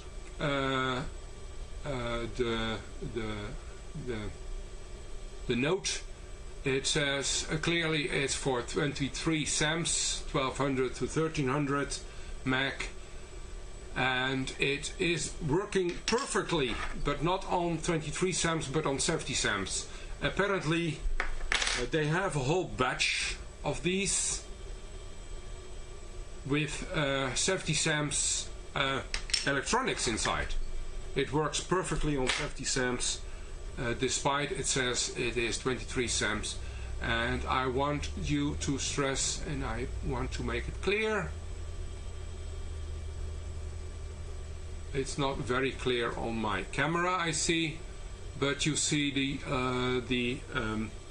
well, I will name it the batch number. It's 129 AB minus CB, which is there. And even if you buy a few weeks later, you buy another one and you get another one of the same batch. And I want to stress everyone, if they are going to buy a Mitsubishi module, please have a look if it's that batch. Don't even open it, send it back. It's wrong module. Well, at least not for the 23 SAMs, which are more expensive than the 70 SAMs, and you don't want those. Let's turn off the music. Obviously, quick look on the rest of the shack. This is my pride of joy, which is just out of the mobile home, which is my multi-rig. It is consisting of a right and a ports down next to each other in a 19-inch rack, doing everything from 160 meters up to the Q100 on 10 gig. So I can use this transmitter for receiving and transmitting on DATV and on SSB with the Langstone from the shortwave up to the Q100. It did a nice job, but it has some problems, and it's a work in progress for me always. Next to it, the Q100, the mobile setup I had on my mobile, and it has the bullseye and the helical above, which doesn't work. Hi. Okay, to give you an overview, like I said, I'm a work in progress. This is my shack. It needs to be cleaned up. No, it's clean now because there is a clean spot there. Obviously, lots of monitors, lots of computers, lots of hardware stuff. I have multiple Winter Hills, multiple transceivers, and I don't want to talk too much on that. That's a long over already, more than 3 minutes I was given. Handing it over to the next one. Mike, G0, do I have a desk cam? Yeah, I have. G0, MJW from PA3 Foxtrot, Bravo X-ray. 73's all. This will be my only last over. 73's see you over next week or next Sunday or next year, whatever is appropriate. By the way, lots of streaming done on the Q100, but also on the local internet, and maybe besides the BATC there should be more visible there, so people can attend on the internet and doing this same job. That's the last bombshell I want to give. Passing it over to you, Mike. 73's all from PA3 Fox Bravo X-ray.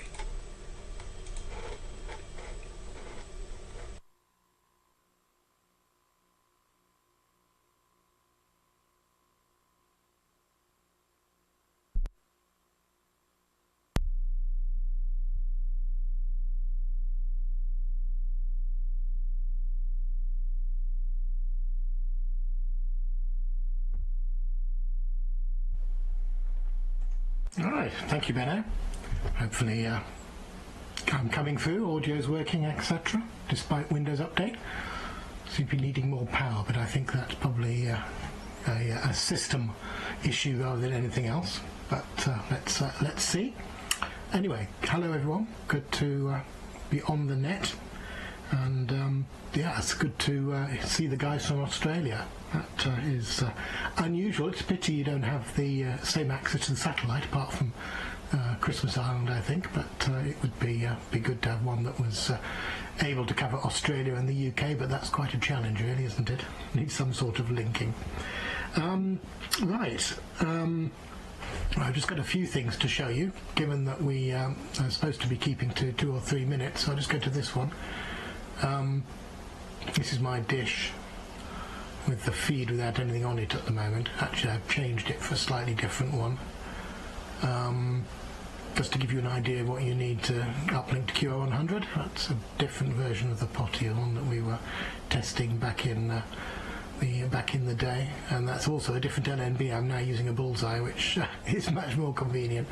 That did do all the things you might want it to do, but it failed after a while. So there we go. Right. Anyway, that's enough of that. The other thing I was going to talk about is this, which, having seen the question regarding getting to repeaters and things, this is some software I produced a while back now. It's called Path Profile, and it allows you to do that sort of calculation. So what we've got here is we've got 70 centimeters, but we could change that to 1.2 gigahertz. And do the calculation again, and it'll give you basically the zones, and if you like you can make the Earth go flat, because it's usually the Earth that gets in the way if on the longer paths. And you can then look at other things. So this is currently at 50% of time, but if you wanted to know what it would be like at 99% reliability, that's going to be quite a challenge. It would be a much, 50s, not 99, I put it in the wrong way, 1% availability, where you might have Tropo. I'll give you a different answer, and you probably see the numbers changing there. And you can look at your local terrain, and you can do all sorts of things. You can work out what the coverage was, and you can evaluate your site, which I think is what our Australian colleague was doing. So you can look in different directions, work out what the signal strength will be, and then you can mess around with that. So if you've got 100 watts and an antenna gain of 10 dB, this will give you your field strength in dB microvolts per meter, which might be the sort of thing you want to know. I don't know. Right, anyway, given that there are a lot of people on the net, and we're supposed to keep to 1 to 2 minutes, and Martin's even telling me off here for being too long, I will say 7-3 to everybody. Good to see you all on the net, and have a good weekend. So G0MJW, I've got to pass it to Ed, PY2RN, so round to you, Ed, G0MJW.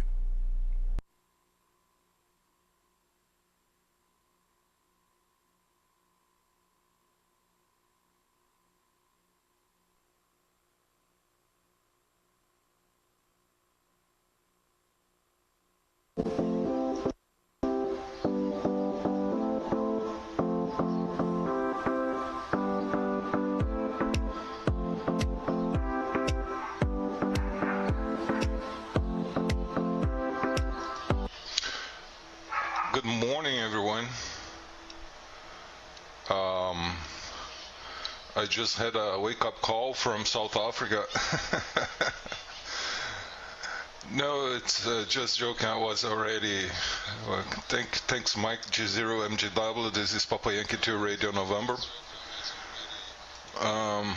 Nice to see. I saw Benno and Mike. Kind of early for me. That's 7:44 at the moment, but nice to join this net, and glad to show something here from Golf 66 Lima Whiskey, which is city of Vinhedo near São Paulo. I'm located about 75 kilometers from the São Paulo city. Satellite elevation for us here is a challenge. It's about 7 degrees only. Very easy to get blocked because the low elevation.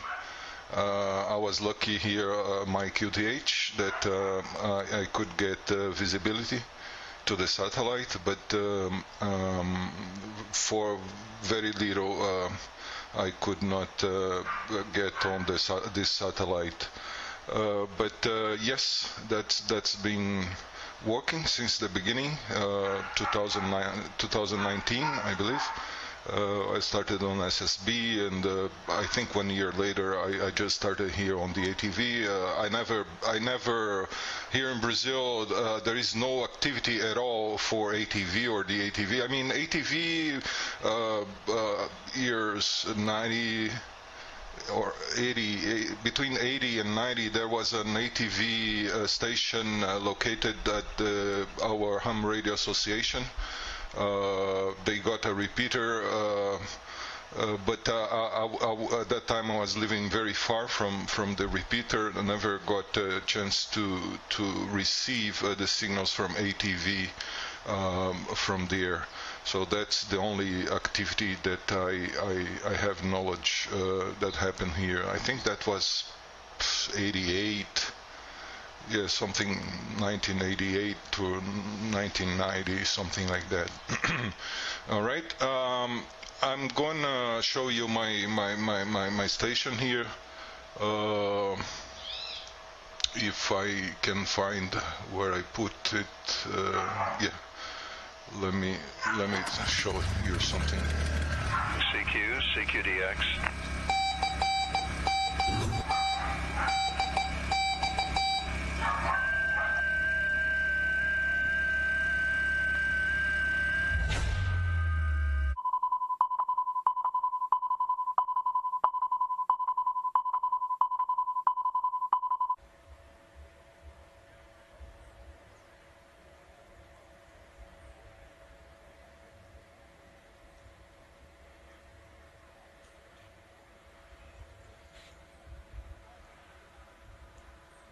Yeah, this is my HF tower.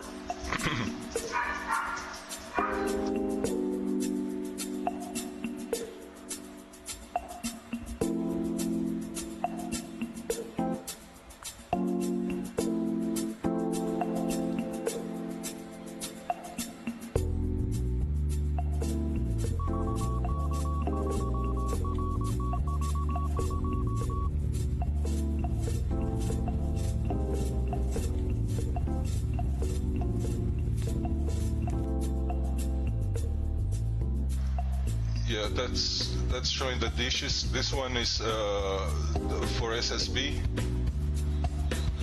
1.2 offset dish, and this is a prime focus dish for 1.5 meter. That's for receiving. There is no more helix in front of the LMB. I just removed the helix, which improved my reception.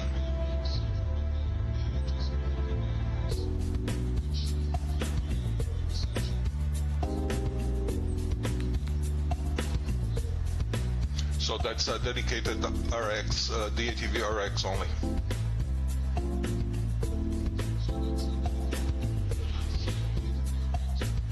Yeah, and that's the 2.3 meter prime focus dish, meshed dish for transmitting on 2.4 gigahertz, only for the ATV.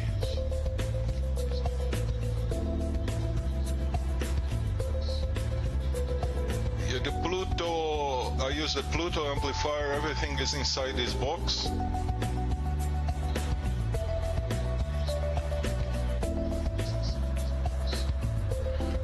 Actually, I'm using a different box now, but yeah, that's the idea.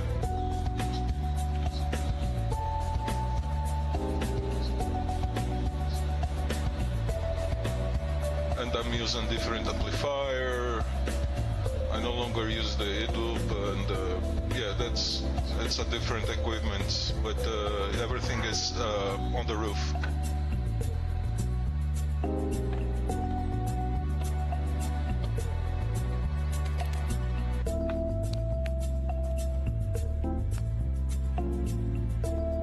Those are the VHF and UHF Yagis. that I use for Leos and sometimes for EME as well.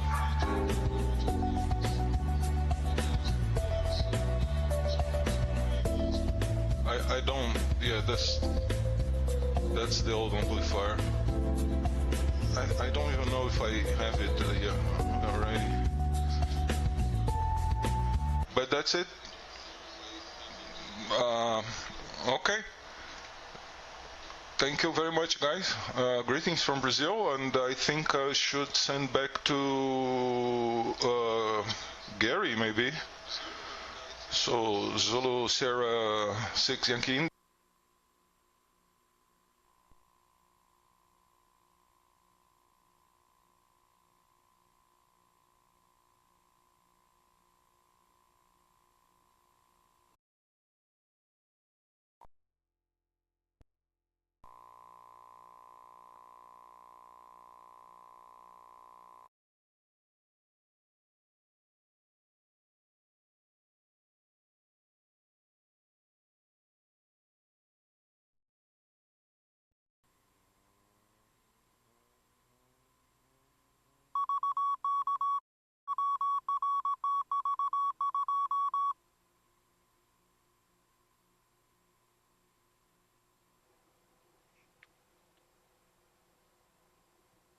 Okay, I'll just mute this.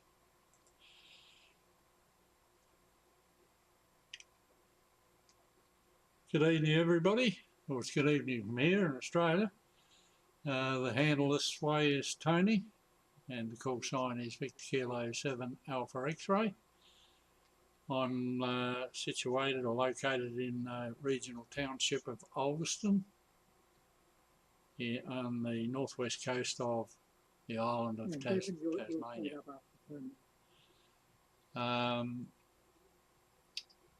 Currently, I don't have any ATV viewers. I do have a digital high definition transmitter that I run, but currently don't have any, as I said, any viewers at the moment. So we're remote from VK3 land by what, a couple of 100 kilometres or so. So we use SRT and various other internet methods to talk to the other chaps. And anyway, it's good to see you. We're very interested in the UK stations, the Europe stations. Good to see you all. Excellent pictures.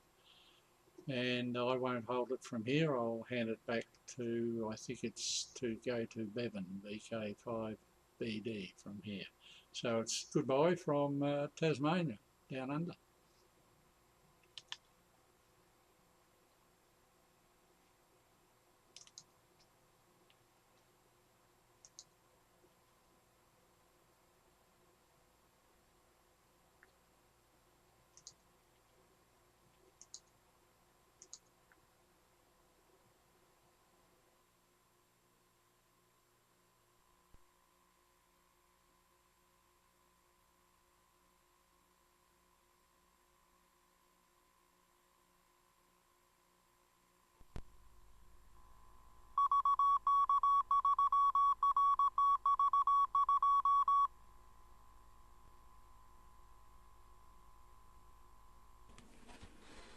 Okay, good evening, good morning, good afternoon, depending on where you are located on this big round object.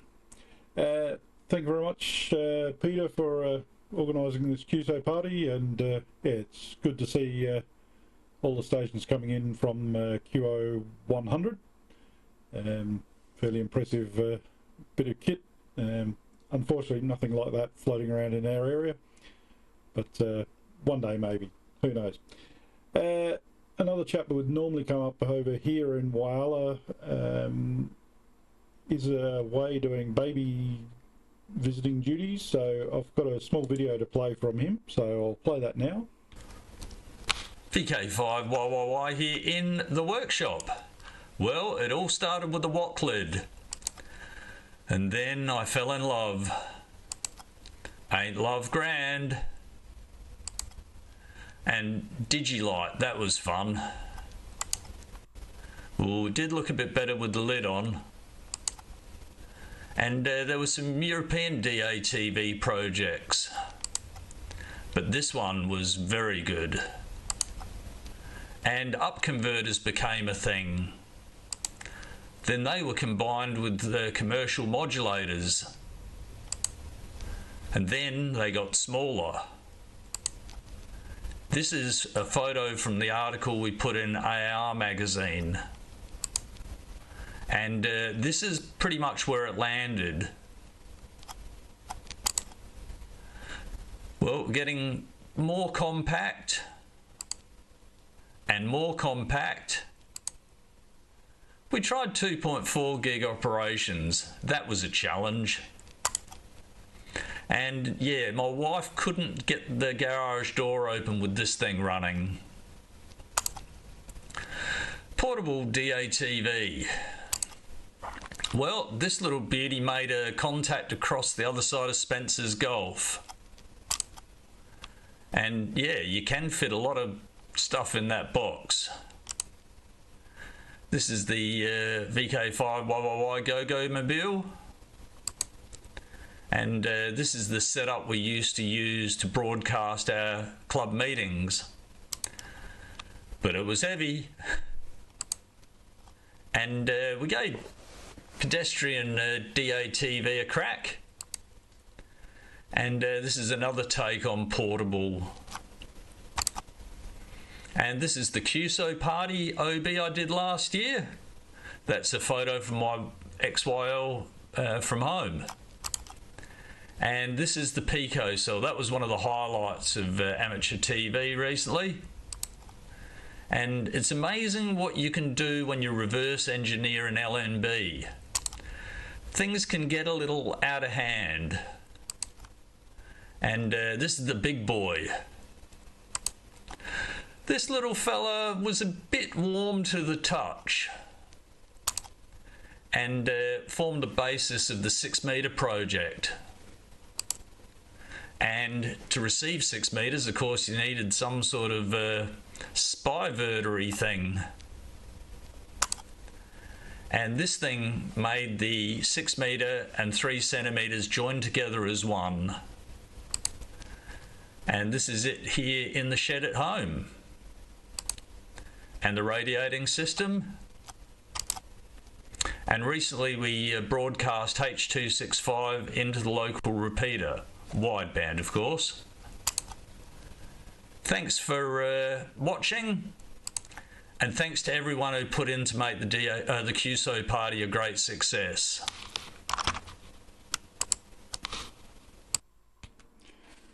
So there we go. That is a small package put together by Roger VK5 YYY, and the DigiLite and similar projects was potentially what got me into amateur radio. I've only been licensed about 9 years, and the impetus to get my license was that Roger was playing around with DATV with the local repeater that VK5 DMC had installed, and to be legal to do the transmissions, I thought I'd better get my license. So that's what I did, and this is where I've ended up.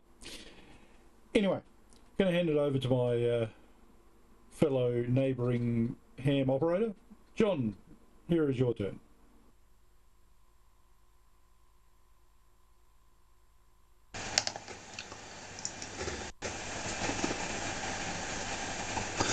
Very good evening, everybody, and thank you, Bevan.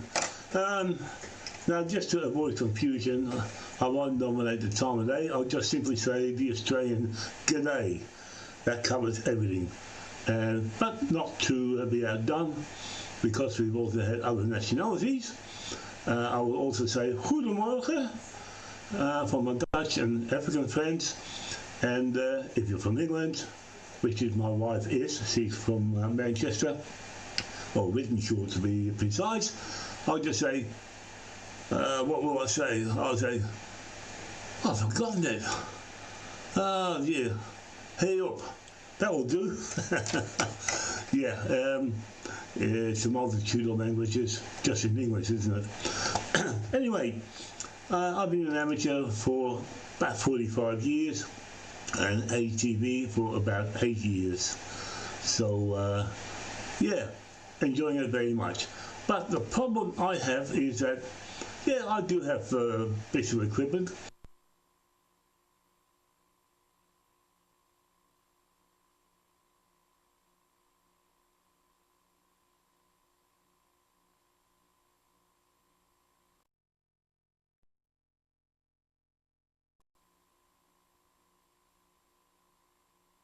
It's not my middle name. It works. It's been working for a long time, so I don't touch it. I leave it alone, and while it's working, I'm happy. Now, I've also digressed away from amateur radio into a hobby that also has good vibes for the amateur radio, and all will become clear. And to save time, I've recorded it so I don't waffle. So have a look at this. A little while ago, I came into a bit of money, and I knew I had to get one. A 3D printer. And I was able to justify to she who holds the money to the many advantages to having a 3D printer. I have been increasingly discovering a potential of 3D printing. This innovative technology isn't just a passing trend, it's a game changer that has fueled my creativity and needs. These are just some of the advantages of integrating 3D printing into the ham radio hobby. One of the most significant benefits of 3D printing in ham radio is the ability to create custom parts specifically to individual needs and preferences. 3D printing allows me to craft unique solutions that not only reflect my personal style, but optimize my exact needs. 3D printing facilitates quick iterations of design and concepts, enabling ham radio enthusiasts to prototype and test new ideas with minimal lead time. Whether it's a novel antenna design or a specialized mounting bracket, this technology allows for the rapid creation, testing, and refinement of models, significantly speeding up my creative process. Crafting replacements for damaged parts or specialized components previously available only through costly or hard-to-source is made easier and cheaper through 3D printing. But I can easily print the parts that are needed on demand, reducing waste and saving money. 3D printing opens the door to experimental antenna designs that might otherwise be challenging or impractical to build.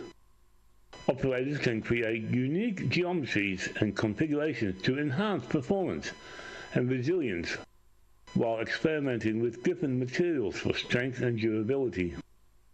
This versatility fosters creativity, allowing me to push boundaries in my amateur radio hobby.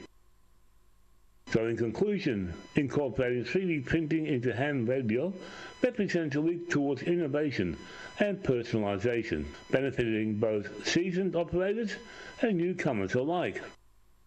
By embracing this technology, ham radio enthusiasts can not only enhance their own setups, but also contribute to a vibrant community devoted to experimentation and new discoveries.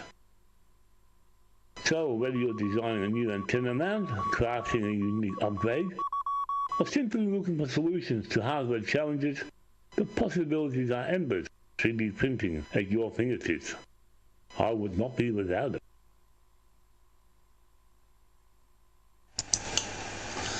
And indeed, it's worked for me.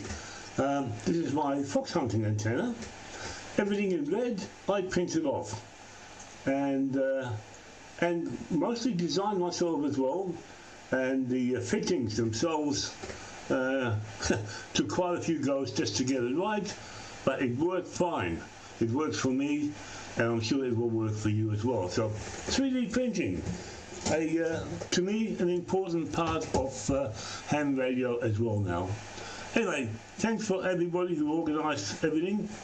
I won't remember all the names, but also thank you, Bevan, for coordinating the wireless side. It's unfortunate, usually we have more operators, but it must be holiday season or something. Anyway, thank you, Bevan. We'll pass it back to you, and we'll wish you a good night. Good night, everybody, and everybody around the world.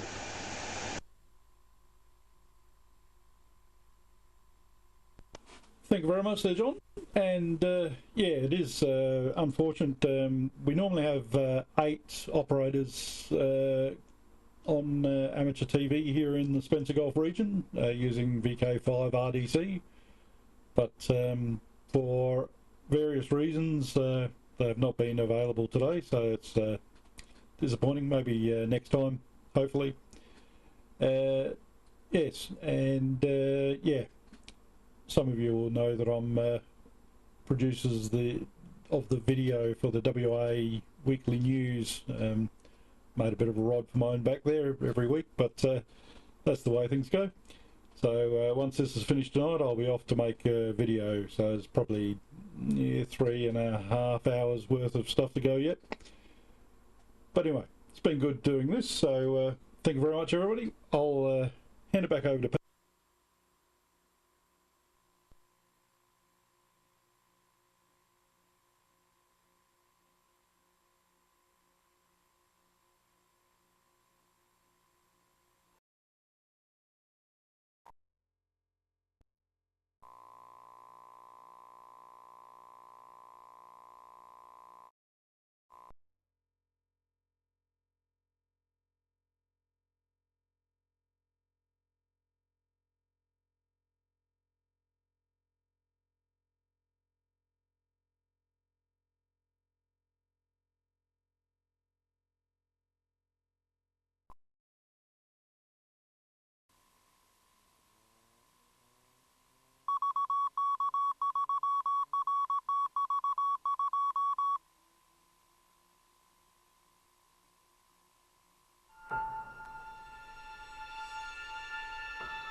Hello and welcome.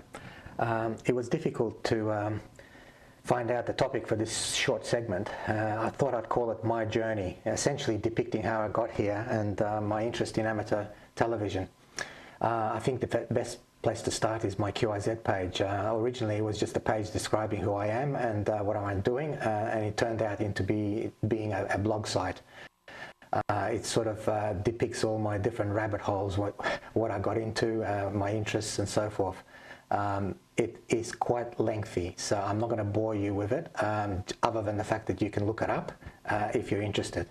But there was many rabbit holes ranging from software, radio, various bits of hardware, pre-distortion, Simulink, MathLab, just about everything. Countless rabbit holes that you could spend literally years investigating. For me, it was very interesting. I got a lot of insights and knowledge and dabbled with all of those sort of technologies. And my last dabble, when I posted quite a while ago, it was the beginning of this year actually. And I'm actually surprised how far I got since that time, with lots of distractions in between that haven't been documented. Yeah, the last update was on the 1st of the 1st, 2024, where I said that I'm about to go into another rabbit hole, which is amateur television. Well, here I am, and hopefully the short little segment that will follow will show you the bit of hardware that I built that is actually transmitting this segment to you guys. Enjoy it, and when we got more time, maybe another session into my activities will follow. All the best and take care, guys. I gather round the screen, signals bright and clean. Across the world we beam, living out the dream. From Melbourne to UK, Europe joins the fray. Digital waves take flight, sharing in the night.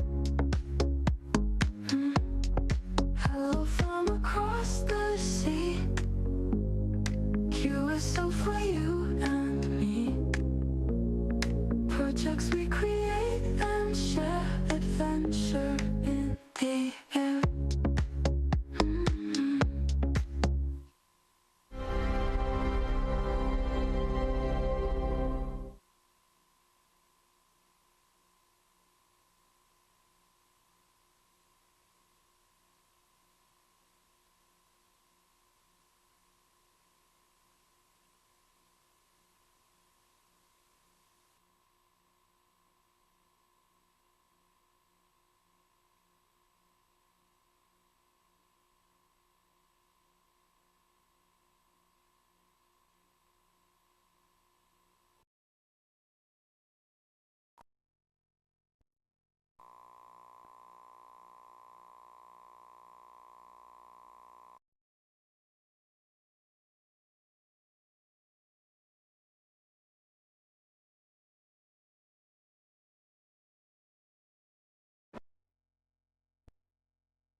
Finally, excellent.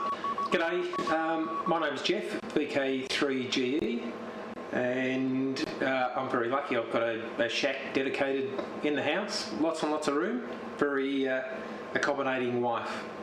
I've just got a quick video to run which will show you the shack and some of the local wildlife that hangs out outside of the shack. I live on a acreage, and there's always lots of wildlife around to see.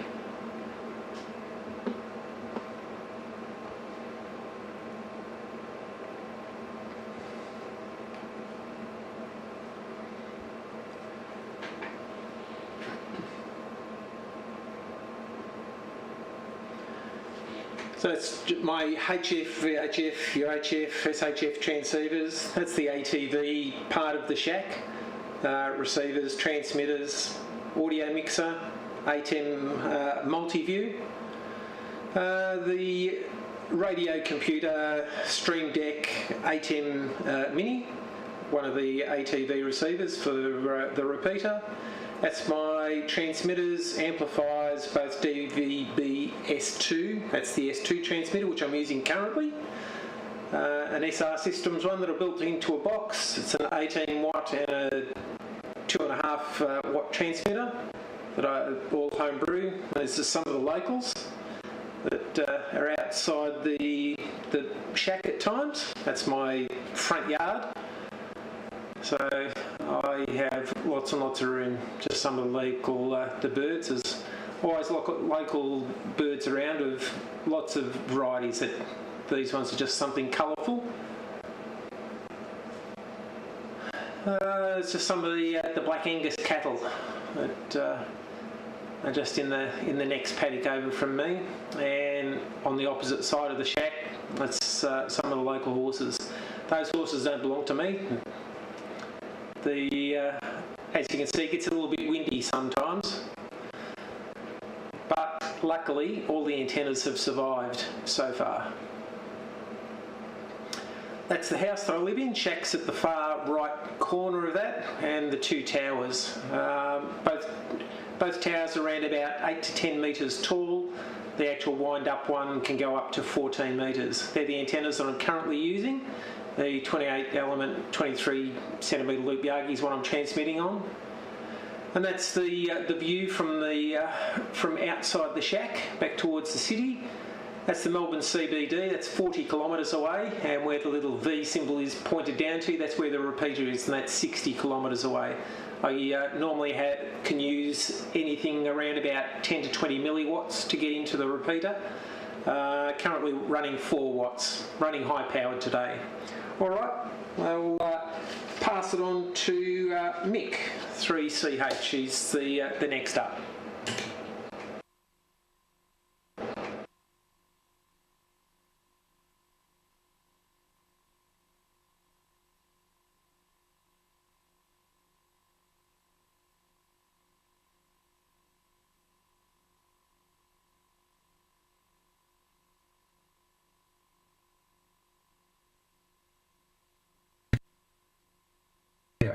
Welcome to the 12th International QSO Party. I haven't made any changes to the station this year, so I'll show you a short video of what we have been up to over the last year. You're watching VK3CH Digital Amateur Television. Years ago I used to be a member of WANSARC, the Western and Northern Suburbs Amateur Radio Club. Every year in January they would have a family fun day at Bundoora Park, and I used to set up an amateur television portable station and transmit the day's events live back to VK3RTV, which back then was located in Olinda, a little over 32 kilometres away.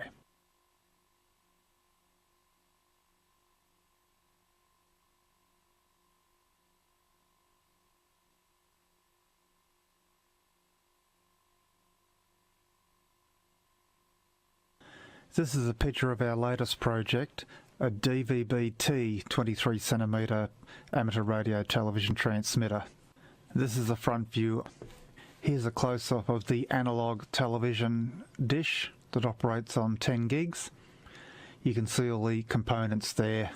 Here's a picture of our 24 gigahertz analog television dish using Kuhn equipment that runs 330 milliwatt. When I first went portable with the 3.4 gigahertz grid pack, it fell over in the wind because it was too top heavy, so I completely redesigned it, and this was a test later on at Doncaster just to make sure it was working, which it was. Use a rotary table to sight your dishes. This allows to sight them to the nearest degree.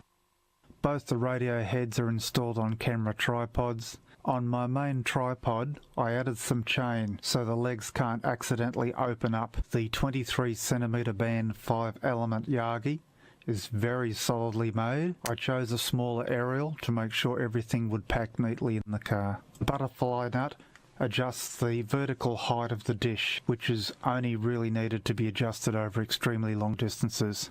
Is the specification sheet of the dual band dish feed for 5 and 10 gigs. What I like about this is the isolation is sufficient enough that when you use one band, every leakage of power going on the other band is not enough to hurt the IC905. Here is the gear all set up ready for portable. On the left you've got the grid pack for 3.4 gigahertz and the IC705 feeding the grid pack. To the right you've got the 2.4 gigahertz panel antenna on the top, and then just to the right of that is the 1.2 gigahertz Yagi beam. Underneath that is the combined 5.7 and 10 gigahertz dish, and then the IC905 that feeds all that. There is a dome camera to transmit television, and everything's powered by the 50 amp lithium battery you see on the ground. Here's a side view of the equipment, and the high voltage power lines do not interfere with the microwave frequencies at all.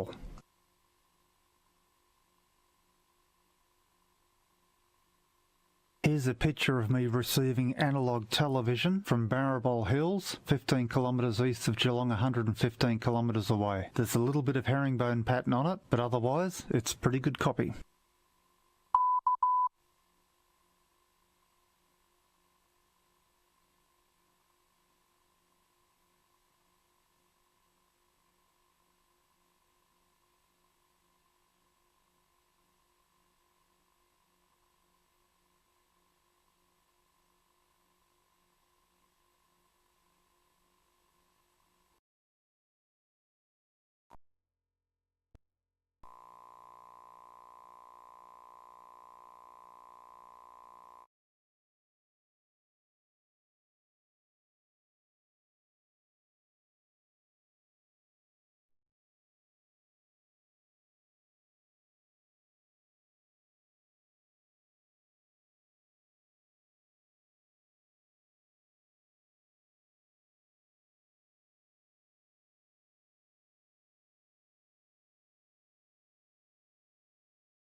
I'm just bringing myself up.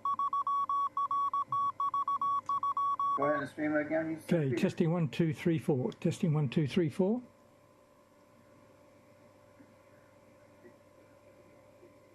Testing 1, 2, 3, 4. Yeah, I see audio now coming in from my E.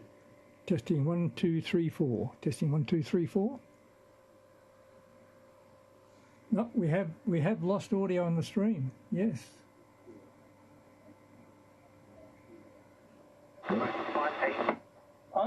I'm getting audio on ATV too. Are you hearing me, Ian? Yes, yes. Okay. Then okay, we'll reset and then let Roland try again. You're hearing me on this on my phone. You're indicating audio, yes, is coming off RTV2, so that can only come through the SRT on that. Okay, but you're hearing me talk on the phone? This is terrific, and now we're going to go over.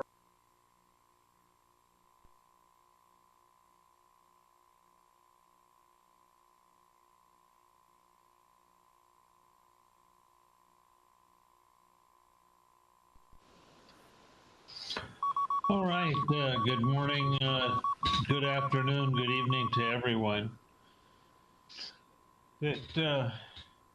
I'm Jim, K6SOE, and I'm in Pittsburgh, California, which is about 40 miles east of San Francisco.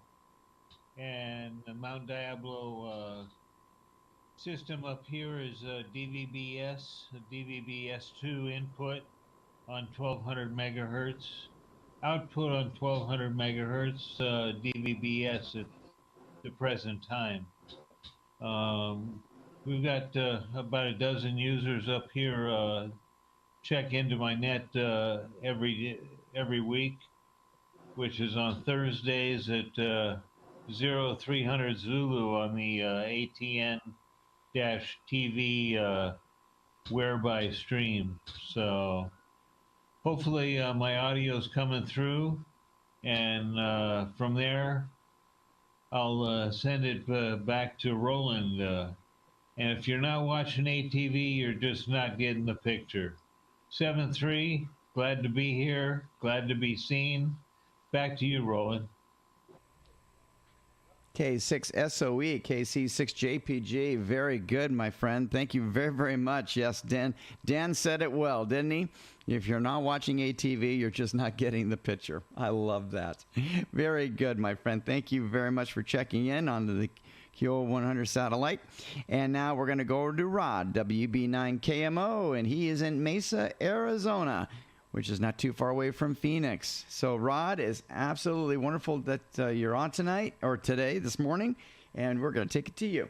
KC6JPG.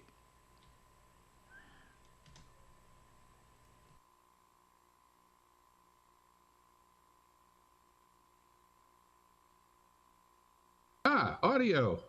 How about that? Okay, I put up a slideshow here, if you can show the slideshow. I'm just throwing out some fun slides. That's the Santa Barbara repeater. And a few of us a few years ago when we had our white shirts. We have a variety of IDs. This is an Arizona ID that we've used. Another one on White Tank, which is a repeater just west of Phoenix. And that just is one of the slides. I have a repeater at my home in Mesa, and that's in Santa Barbara. We had a special cameraman for one of our sessions.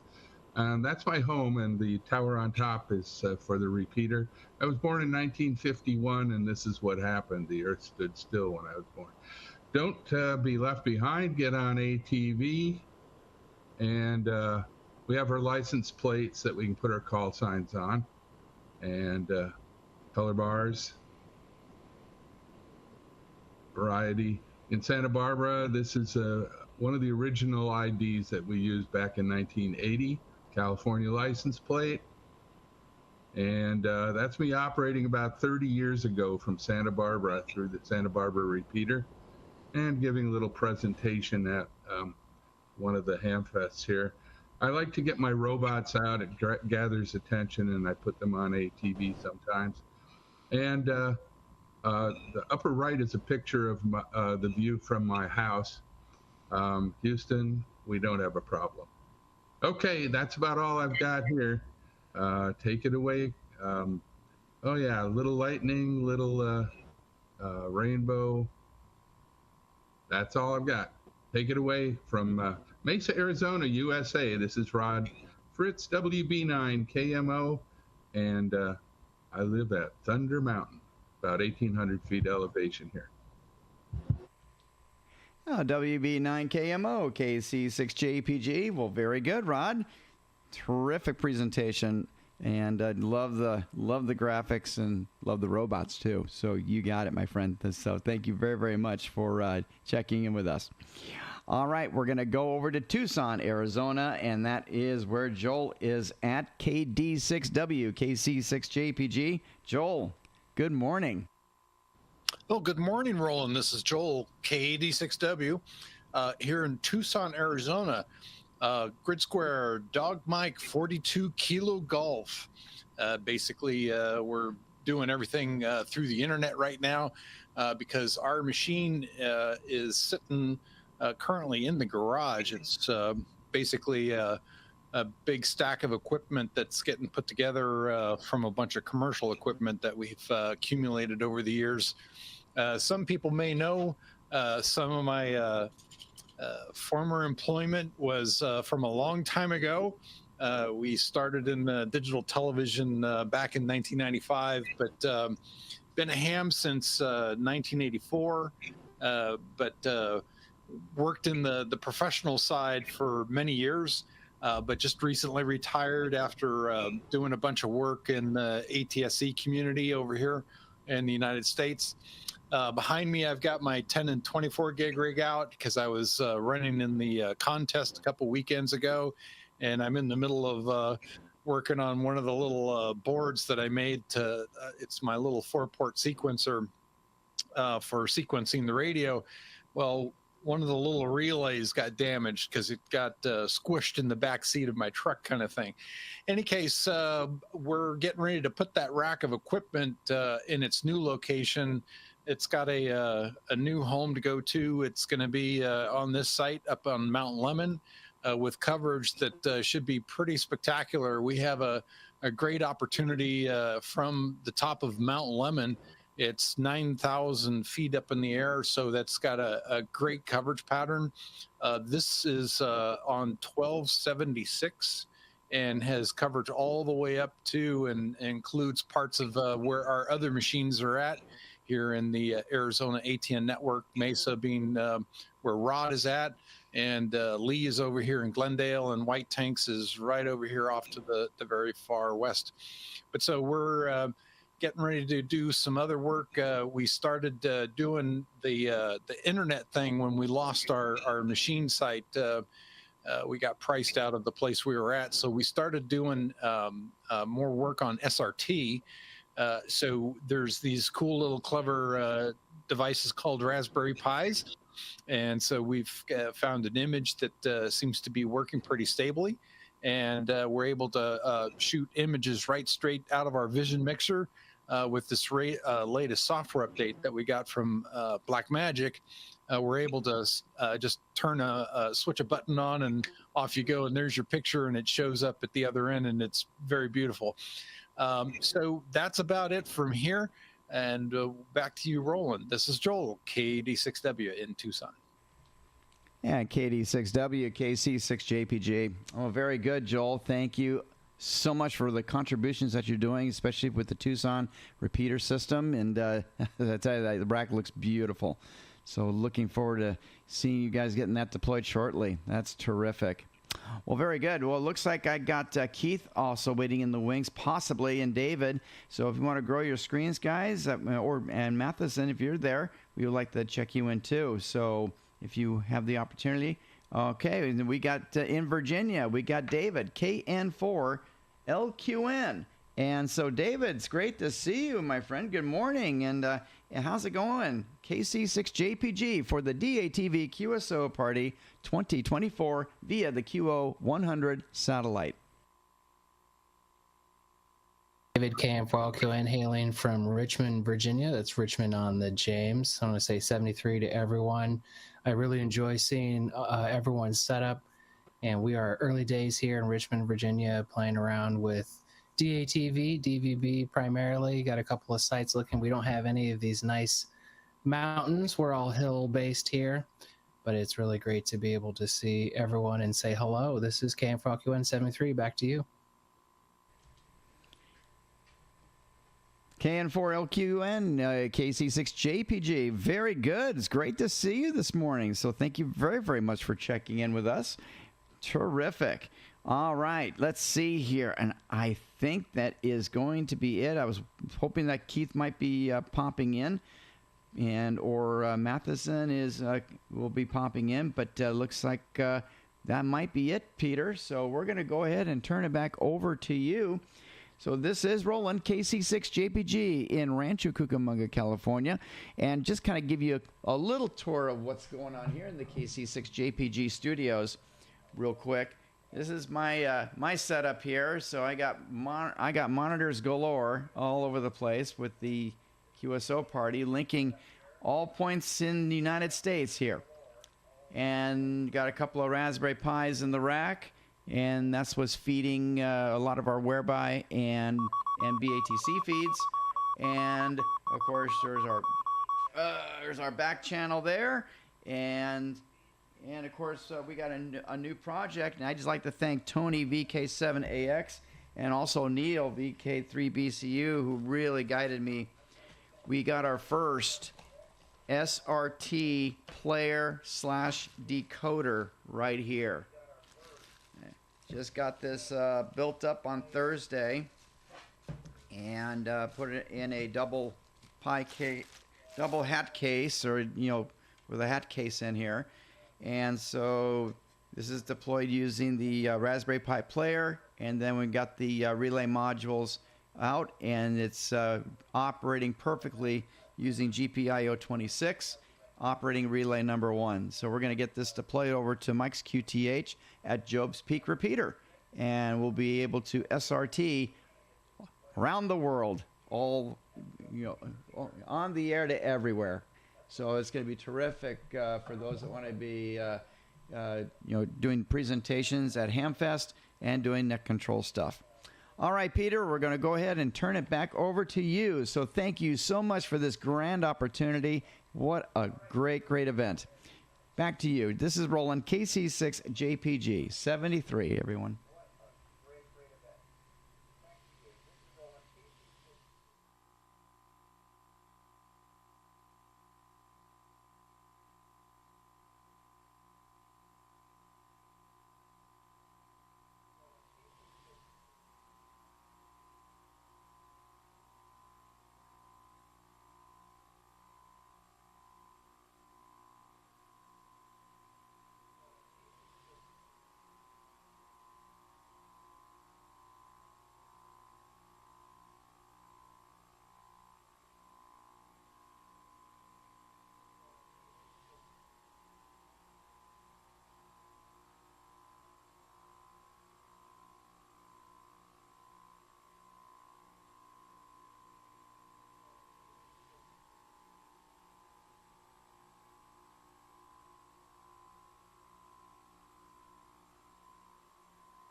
is streaming.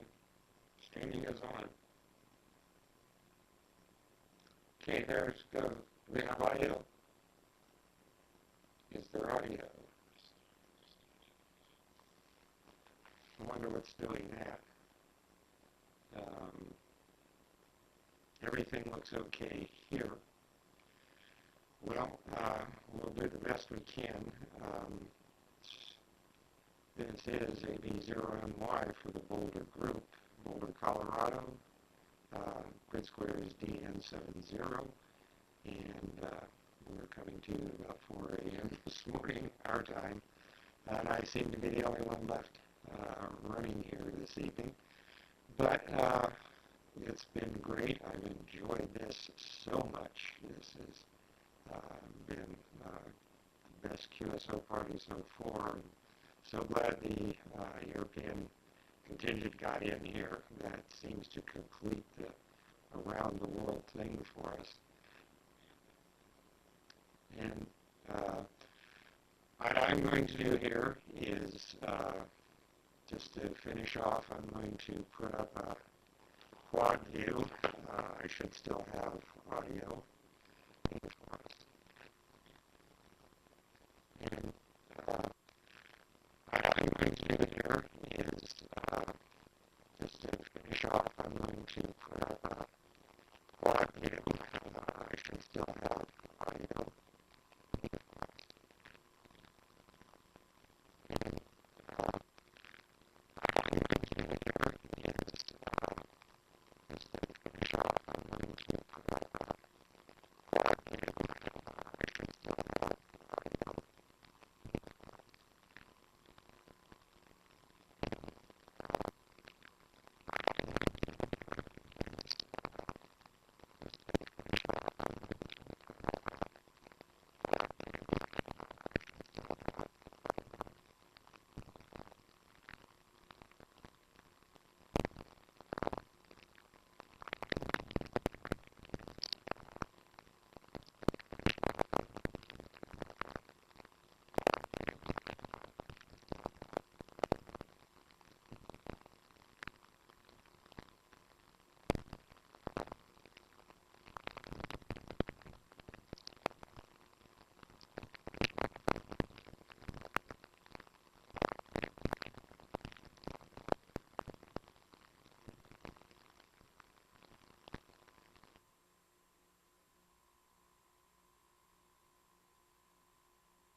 Okay, I've got audio going out. Yes.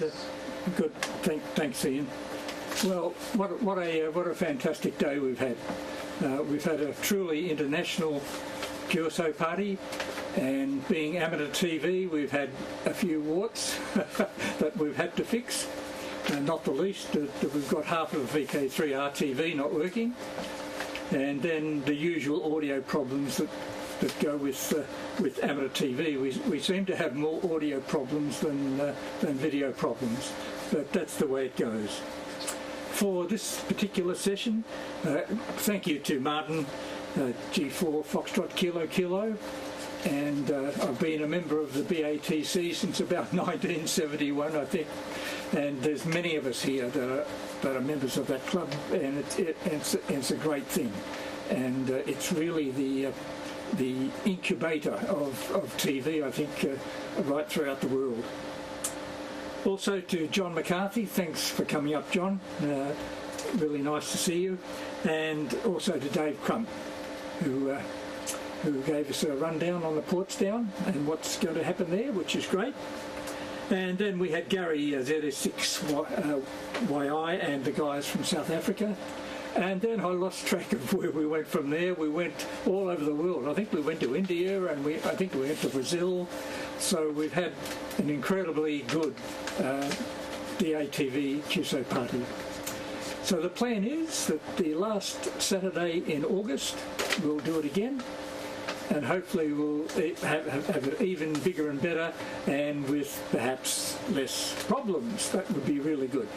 So I'm Peter, VK3BFG, and I live in Wantirna South, which is about 30 kilometres east of Melbourne.